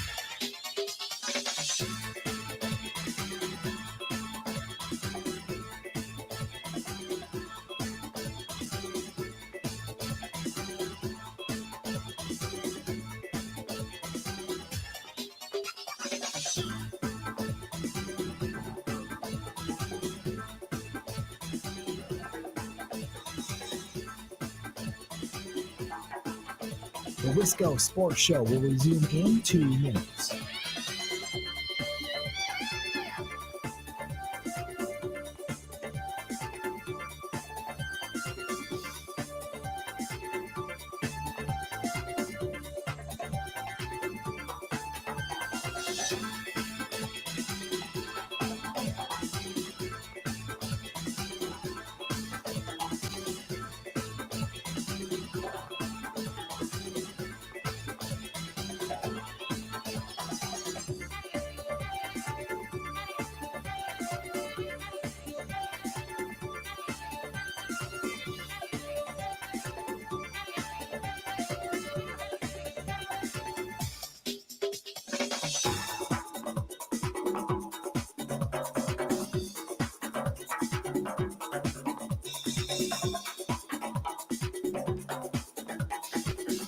The Wisco Sports Show will resume in 1 minute.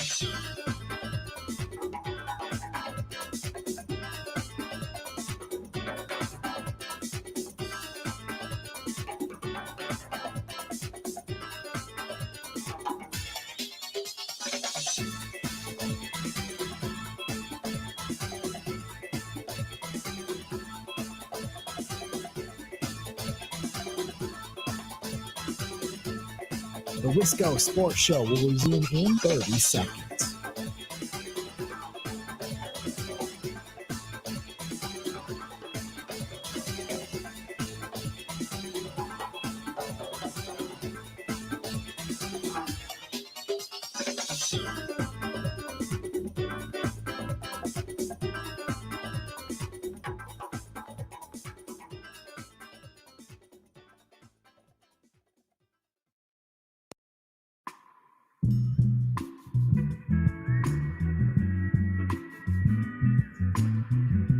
Wisco Sports Show. Going to talk Badgers hoops in about 10 minutes. We got empty phone lines here. I don't really have anything else to say about the Packers. We did 2 full hours on the Packers last night. May I share with you just a couple minutes here, just a couple thoughts on what happened in the Bucs game last night? Not necessarily even about the basketball. I just have a general sports take I need to get off my chest because I think people are going a little nuts. But first, a couple of Packers texts. Coyote Mike says, Grant, listening to Musgrave, injuries aside, explains why he hasn't had a bigger and more impactful role since he was drafted. He grew up a football brat. Maybe he's just burned out. Wow. To hear Mike Clemens acknowledge there's legitimate concerns about the coaching staff, what will be next? Yeah, I don't know. We'll see. I kind of think they'll beat the Eagles, but we'll see. Yeah, a lot of people with Luke Musgrave, it's like, well, we haven't got to see him. I'm like, well, why do you think that is?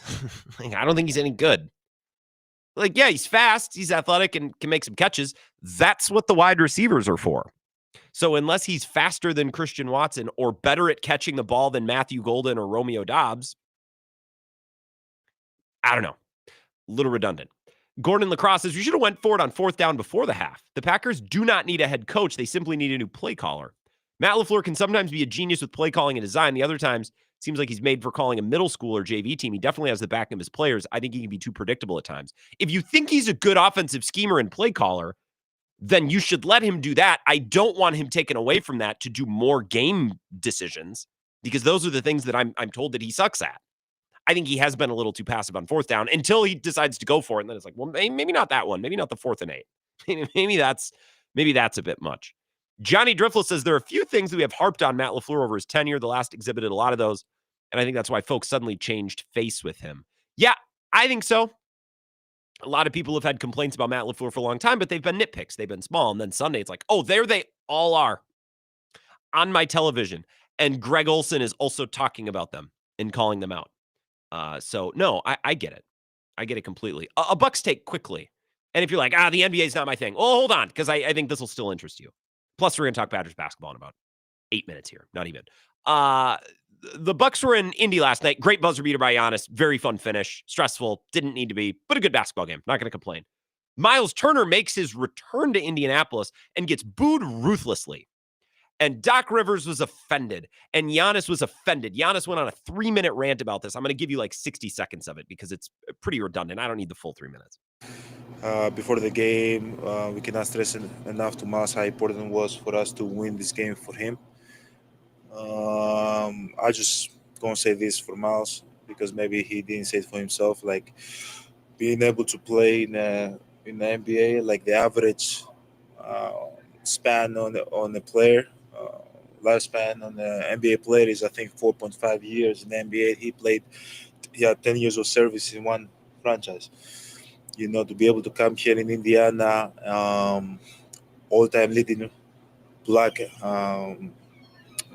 leader, to be booed, for sure. It might not say it kind of hurt, but we are here to pick him up, tell him how much we love him and respect him.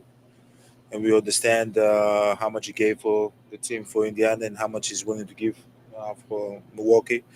So he's, as I said, he's a great person, great character, great competitor. I played against him 10 years. I think he gave everything he had, blood, sweat, tears, his body, many times on the line for the Indiana team. So anybody that was booing him today or was booing the Bucks, okay, you can boo the Bucks, I understand. But booing Miles Turner, just think about yourself, put yourself in that position. Can I just say that's enough just to get a taste of it? I would have booed the hell out of him. Not necessarily because I have anything against the guy. That's what you do. That's how sports work. So I would just like to say for all Bucks fans today, it's like, I can't believe that they booed Miles Turner. How could they do such a thing? Have you ever participated in sports ever? We boo the hell out of Craig Counsell. Now, Craig Counsell, I put in his own category. Like, put that in a different bin. Kevin Durant goes to Golden State. He's still booed.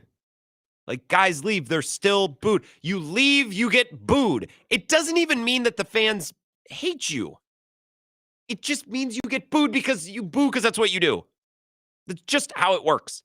So for Doc and Giannis and everybody to be like, I can't believe. And Bucks fans were like, this is classless. Yeah, I would have booed him too. Because that's what you do. He went to a rival after his team has beaten that rival. So you boo him. That's what you do. That's how sports work. And once upon a time, maybe he comes back and he's applauded, maybe not. If he had won a title, it'd probably be different. If Giannis ever leaves Milwaukee, I think he'll be always applauded. Like what team could Giannis go to where we'd be like, but not that one? I don't think we'd care. If it comes time for him to leave and he departs and it's not nasty, I think he's cheered for when you come back. You win a title, you're a made man. Miles Turner didn't win a title. He was there a long time. He did endure a lot of trade rumors. Like, there has never been a player that's been in more trade rumors than Miles Turner. Other than maybe, I think he's with the Jazz now. He's at the Hawks. Who am I thinking of? Damn it. What's his name? John Collins. Those two. 1A and 1B of, I think he's available. No kidding. He's available again. So yeah, Miles Turner.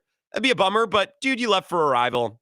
And he's taken a couple pot shots. Like he hasn't been a jerk about it, but he hasn't been completely and totally, again, I don't know the word. My brain's farting out. Probably a good time for a break. We'll get to our guest, Mike McCleary, Badgers Extra. We're just going to not preview the season. The season's already started, but we're going to pick his brain on some of the things that he's been seeing from the Badgers basketball team. I want to talk about Blackwell and Winter, kind of their homegrown duo. That's the spine of the team. Some of the new pieces. I want to talk about some of their 7-footers. What can we expect from those guys? Just a lot of that stuff. We'll break the seal on Badgers basketball talk for the year with Mike McCleary, Badger Extra, next.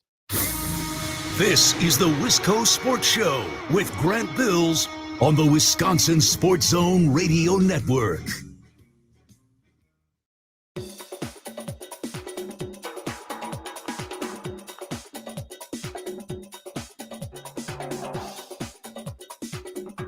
The Wisco Sports Show will resume in 5 minutes.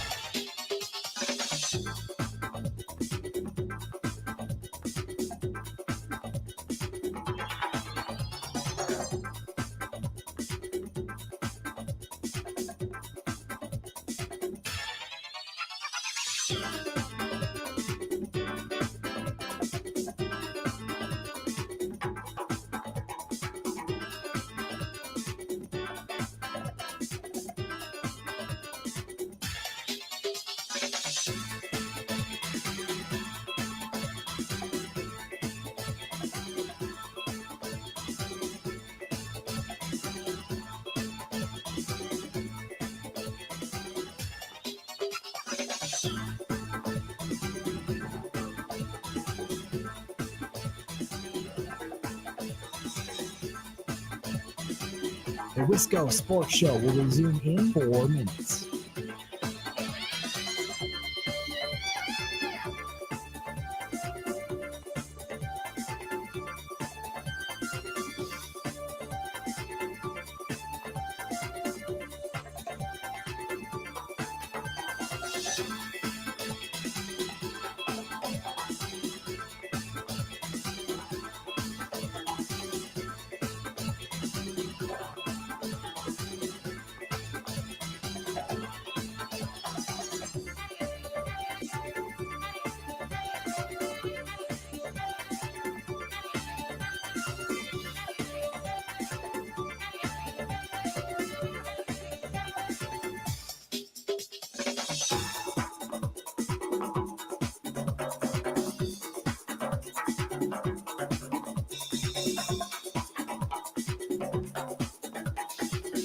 The Wisco Sports Show will resume in 3 minutes.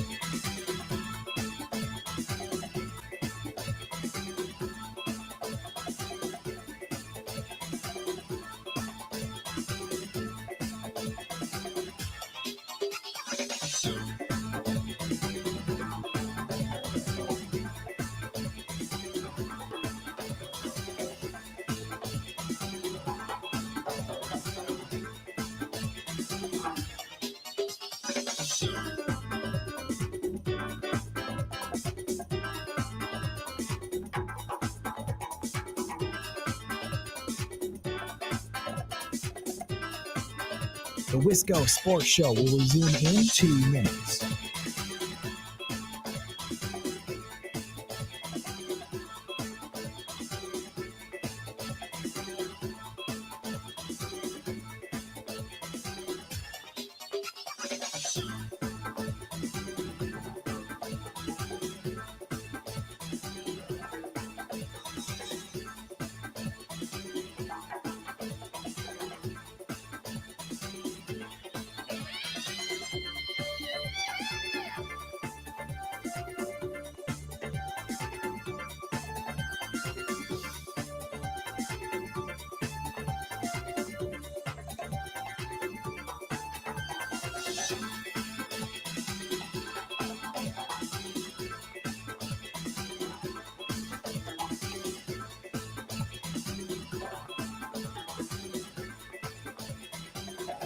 The Wisco Sports Show will resume in 1 minute.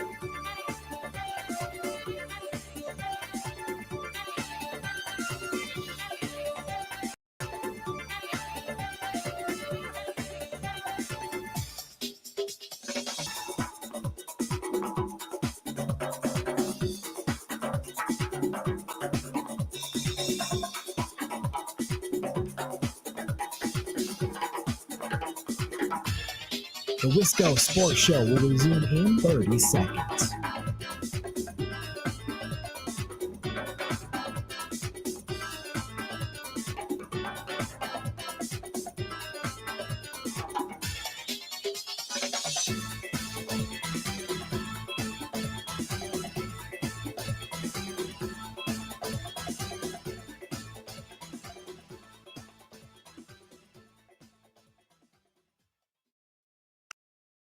Yeah, we got a little antsy, I thought at times, and then got burnt because of it, which is good. It's a good teaching moment for us. I'll show them when they're up in the air, spinning around while the ball's getting dribbled by. That's why we say 90% of the game is played with your feet on the floor.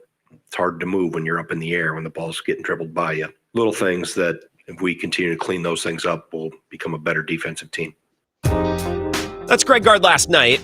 They beat Campbell 96-64. It was close for stretches of the second half, and then they just poured it on at the end. And as Ebo says in the morning, anytime the Human Victory cigar, Isaac Gard takes the floor, you know it's a good night for the Wisconsin Badgers. That's one of the most clever things any of us on this network have ever said. The Human Victory cigar. I play that cup for a reason because that's where I want to begin with Michael McCleary. Badgers Extra does Badgers basketball coverage for them, does excellent work. Mike, nice to see you. Thank you for being here. Does that cut and that comment from Greg Gard kind of illustrate how seasons are going to start now for the Badgers? You bring in new talent, you bring in new offensive firepower, and that part works, and then you spend the first stretch of the season trying to figure out the details and the defensive part of it?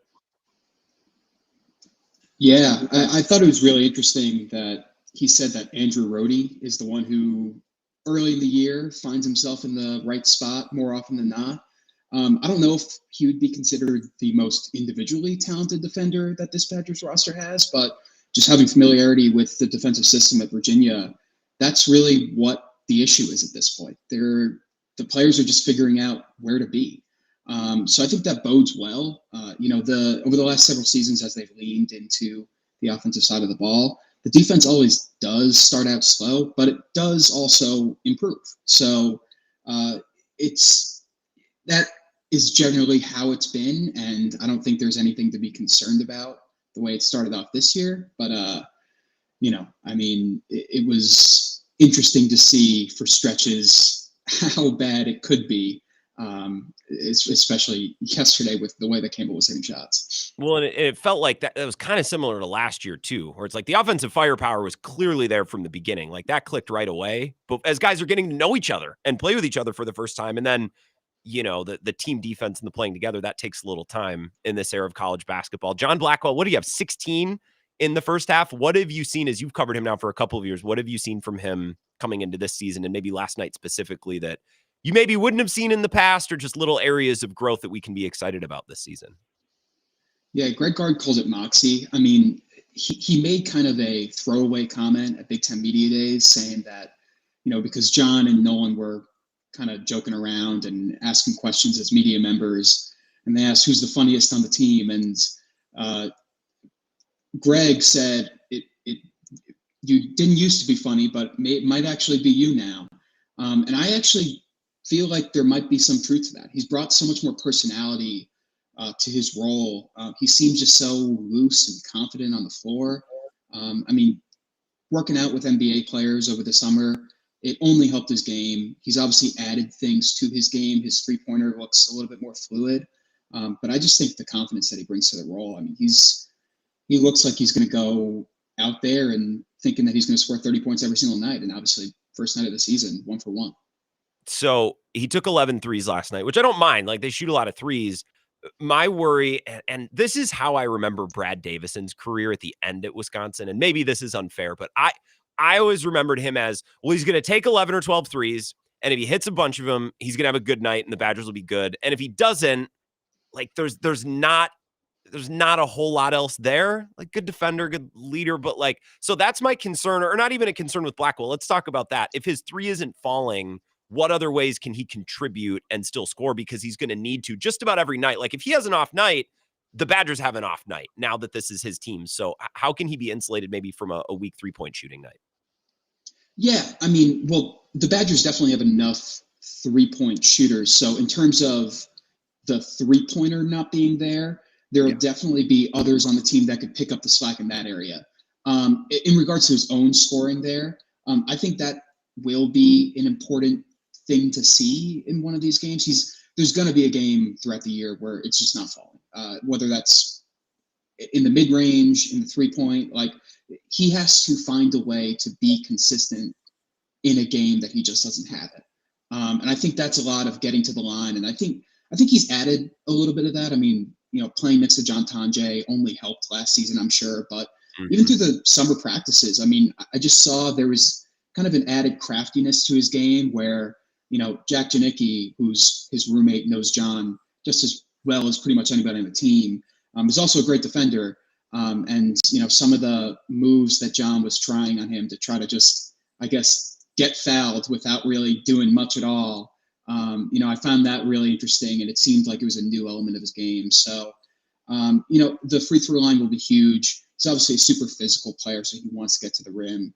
And he's just about the only player on the team that has the green light from the mid-range, because that's a no-no in a system that really is all about efficiency. So, yeah, he's a 3-level scorer through and through. But I'd be interested to see when the shot isn't falling, just how consistent he could continue to be, because I think that's a big thing for the Badgers. Well, and one of my favorite parts of him as a player, and I think this was true of Kamari McGee last year too, where it's like, well, screw it. I'm just going to go get in the restricted circle and just go get putbacks. And I'm just going to outmuscle people. And I really enjoy that part of his game. He's just so much stronger at his size than anybody else. And McGee too, who's even smaller. And I know he's not on the team anymore, although wasn't he in the building last night? I think Kamari McGee was there. Yeah. I really liked both of that parts of their game, but now obviously Blackwell, who's still on the team. I listened to what would amount to be the third or the second quarter of the game, like the second portion of the first half on the radio. And Brian Butch kept pointing out like Nick Boyd getting out and running, like finding lanes in transition, how quickly he could get to the cup. So talk about his game and what you've seen so far. Yeah, I mean, he will run. That's something that he said even before the season started, like he was going to bring that to the game. And I think the Badgers have spoken about the things that they're telling him critically in the building out loud a lot, because I think they just want it to hammer home with him, because, he does need to settle down a little. But, some of the ways that Badgers coach Greg Gard was talking about how he needs to settle down and stuff, you would have thought that he had like 8 turnovers yesterday. He had 1. And, the one play that Greg Gard pointed to was, he threw a fastball to Nolan Winter that ended up as a turnover for Nolan Winter. I actually went back and watched it because he referenced this play, and I was like, oh, there's no turnover during this barrage from Nick Boyd. But, it just hit Nolan so hard in the hands that he just kind of threw it anywhere. So it's a turnover for Nolan, but that's obviously caused by Nick.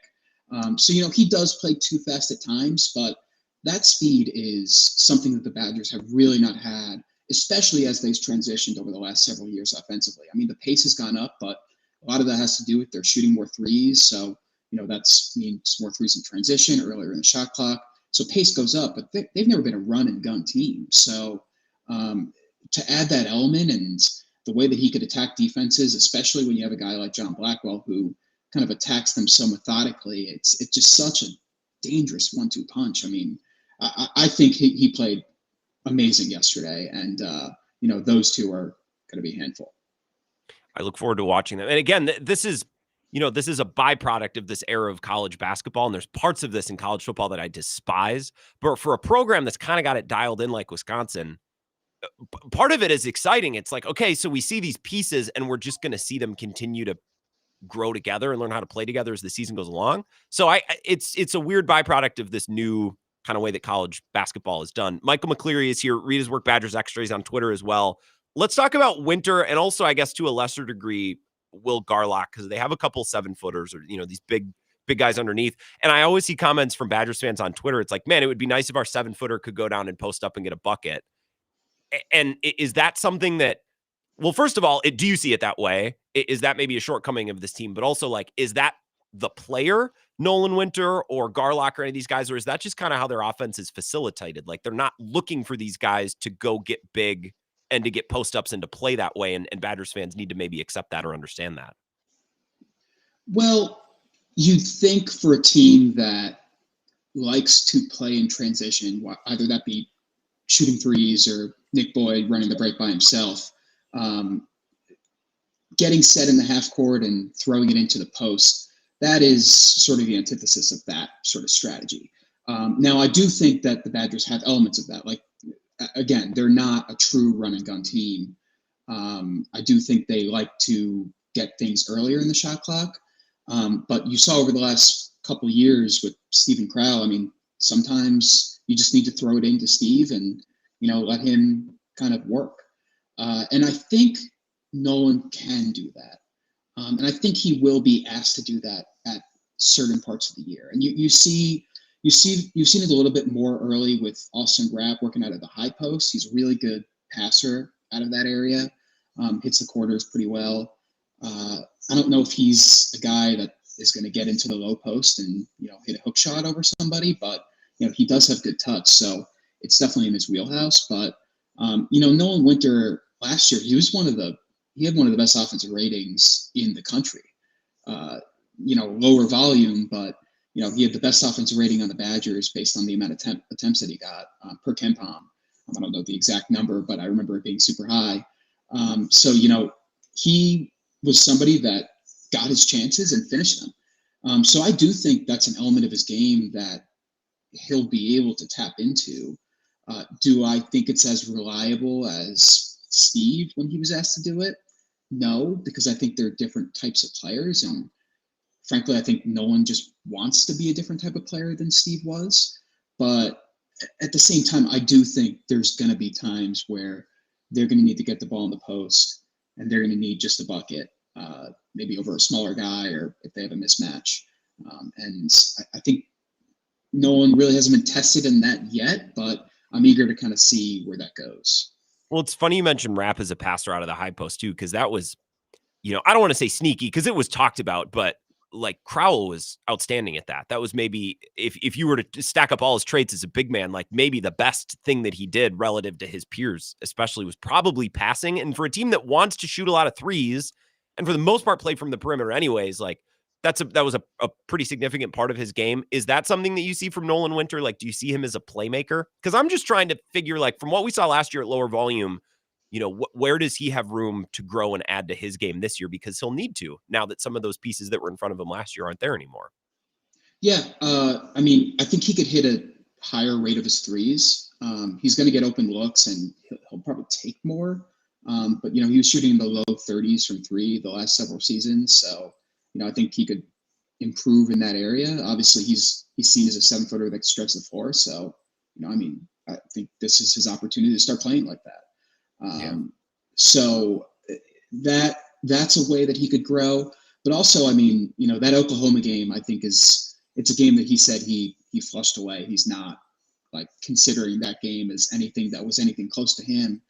But his best play so far of the season, it was preseason, but so far, games in front of fans against an opponent, he faked a three, drove in with the left hand, and hit a floater over a defender.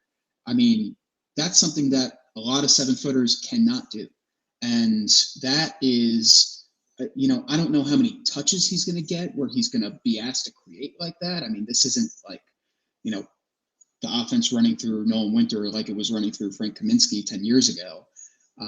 But, he can do that. He has really, really solid touch in a way that a guard would when he puts the ball on the floor. So, I think all those things point to Nolan's got a ton of potential. But I don't really think he needs to realize it in the way of being a 20-11 guy for him to have a great season. I think his role on this team could be at a lesser volume, but still showing a little bit of that versatility and maybe some more consistency from the outside. It's little things here and there that all of a sudden add up to a sizable leap, right? A thing here and there, a shot or a play here and there. And I think with the completeness of this roster around him, which is the idea, right, of getting old and staying old in the transfer portal, like that's all that he should be asked to do. What can we look at for Badgers Extra? What do you have coming out as Badgers season really fires up now and the games actually count? Yeah, I mean, the early couple games, it's kind of getting a feel of this team. I found it pretty interesting that the starting lineup, we heard all about this firepower, and it seems like it's going to be difficult for all players to get touches consistently throughout the season. So that's one of the things that I'm kind of paying attention to early. But outside of that, I mean, just trying to get a feel of this roster, feel of this team. And, I think the players that will be deserved to be written about will make themselves known pretty early. So I'm just eager to get the games going. And Northern Illinois on Friday, I think, will be another chance just to see the Badgers kind of come together a little bit closer to what they hope they could be.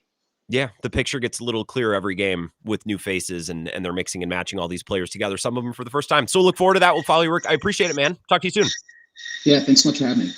Yeah, of course. Michael McCleary, Badgers Extra State Journal. Follow his work there. I got to get to the Kohl Center early, because if I don't do it this year, then Zach's going to get on my case. I'm going to, are you even a member of the Badgers beat? I got to get back down there. I missed the WEAC game. I'm not going down there to watch Platteville. Ugh. 3 minutes, nothing against Platteville, the town, great place. Just their sports teams. 3 minutes, we'll come back. Wrap up the show, probably with some final Packers thoughts and anything left over for Badgers basketball. We'll wrap up the show next. This is the Wisco Sports Show with Grant Bills on the Wisconsin Sports Zone Radio Network. The Zone Blitz pregame bash is back. Every Wisconsin home game 2 hours before kickoff at the Blue Moon Bar and Grill. And this year, do I have something special for you? It's a perfect snack for game day or any day. Wenzel's Farm Pro Snack Sticks. Come see me and I'll hand you 16 grams of protein to fuel you through the day. Wenzel's Farm offers that and so much more, crafted in small batches using premium cuts of meat, perfectly seasoned, and naturally hardwood smoked. Check out wenzelsfarm.com. Made by pros for pros. The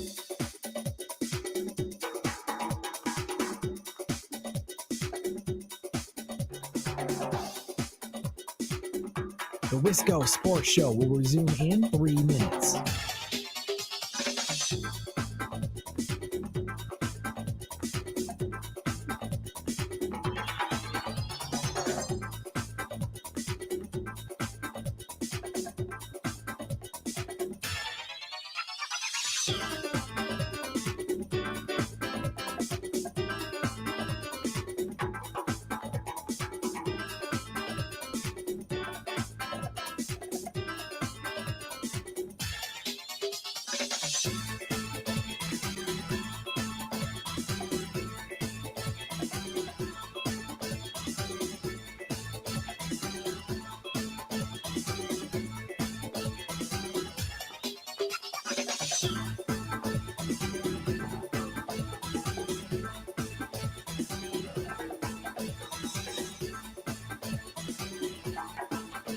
The Wisco Sports Show will resume in 2 minutes.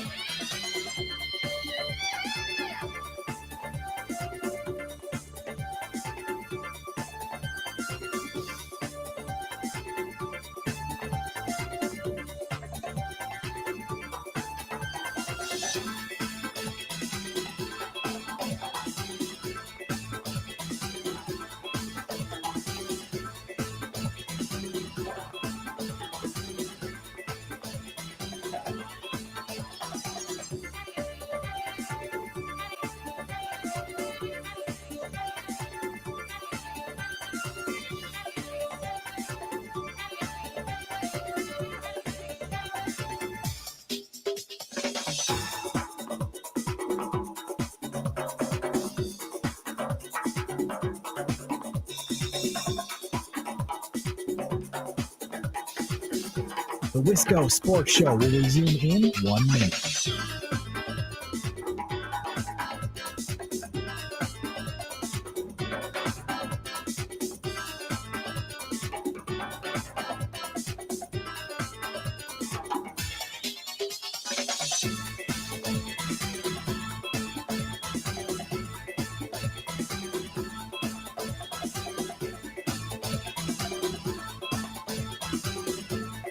The Wisco Sports Show will resume in 30 seconds.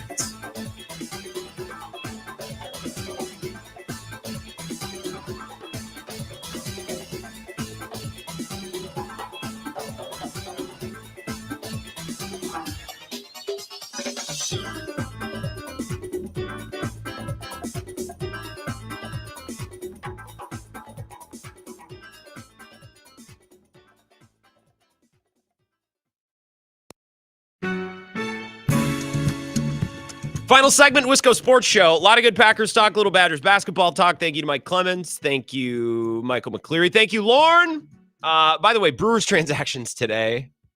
Contreras' club option was declined. His $12 million club option. His arbitration number shakes out at just over $11 million. So we're saving less than $1 million. We're going to arbitration, baby. Start your engines. I have come full circle on this. I think it's hilarious that the Brewers do it. Go save $900K, baby. We need the money. We got time for a call here before we wrap up. Wisco Sports Show. Who's this? Eric on I-90. I figured this might be you, Eric. Good evening. What's going on? Good evening. Well, I just have to share a little bit of a funny story with you. Okay. And it's about football. It's what I've been hearing about J.J. McCarthy. Okay. And the thing about at the end of the game there, they're describing it as, and Kevin O'Connell had to put trust in his quarterback. Mm-hmm. That's the guy he put the trust in to get the first down. Now, if anybody knows Kevin O'Connell, it wouldn't matter who was quarterback. He's going to throw the ball. Of course. Right? Yeah. Yep. He's throwing the ball. He's throwing the ball all the time. And I just think that that's really funny. I just do. He's trusted Nick Mullins. He's trusted Jaron Hall. He's trusted anybody and everybody. And Eric, some of that is well placed. He's throwing to Justin Jefferson and Jordan Addison. You know what I mean? Just give those guys a chance to make a play, and they did in a couple big spots for your team. They did. And I do agree with you, Grant, as far as Jordan Love is concerned. You need to put him like in a box. You need to put him in a box, and that box necessarily isn't a transcendent quarterback, nor is he garbage. I think you're always caught up in, is this guy does he transcend quarterbacks? Is he what you've had for 17 years? And if he's not, he's junk. Well, yeah. Right? That is how we view it over here in Wisconsin. Yeah. Right. We only have 3 quarterbacks actively playing that have won a Super Bowl, I think. Correct. Those are the only 3. I've been saying this. Those are the only 3 we can trust. Can't trust anybody else. Stafford, Hurts, Mahomes. That's it. Right. So I think you need to put him in a box. You got to find that box and say he's going to stay in that box until he proves differently. He's not doing anything different than he did the week before. You were correct. When you thought he was the greatest. Correct. You know, it's just those passes. Listen, he throws up when he gets in trouble. He throws a couple kind of sky balls, and sometimes they come down in the Packers' hands, and sometimes they don't. Correct. Eric, and I got to run. I appreciate it. Nice to chat with you always. That's what I said out of Carolina. It's like, hey, you look kind of the same. Packers fans, we got to figure this out, man. We can't go from he's not the guy to he's MVP every couple weeks. I'm tired. All right. Speaking of tired, that's the show. Talk to you tomorrow at 4. Thank you for listening.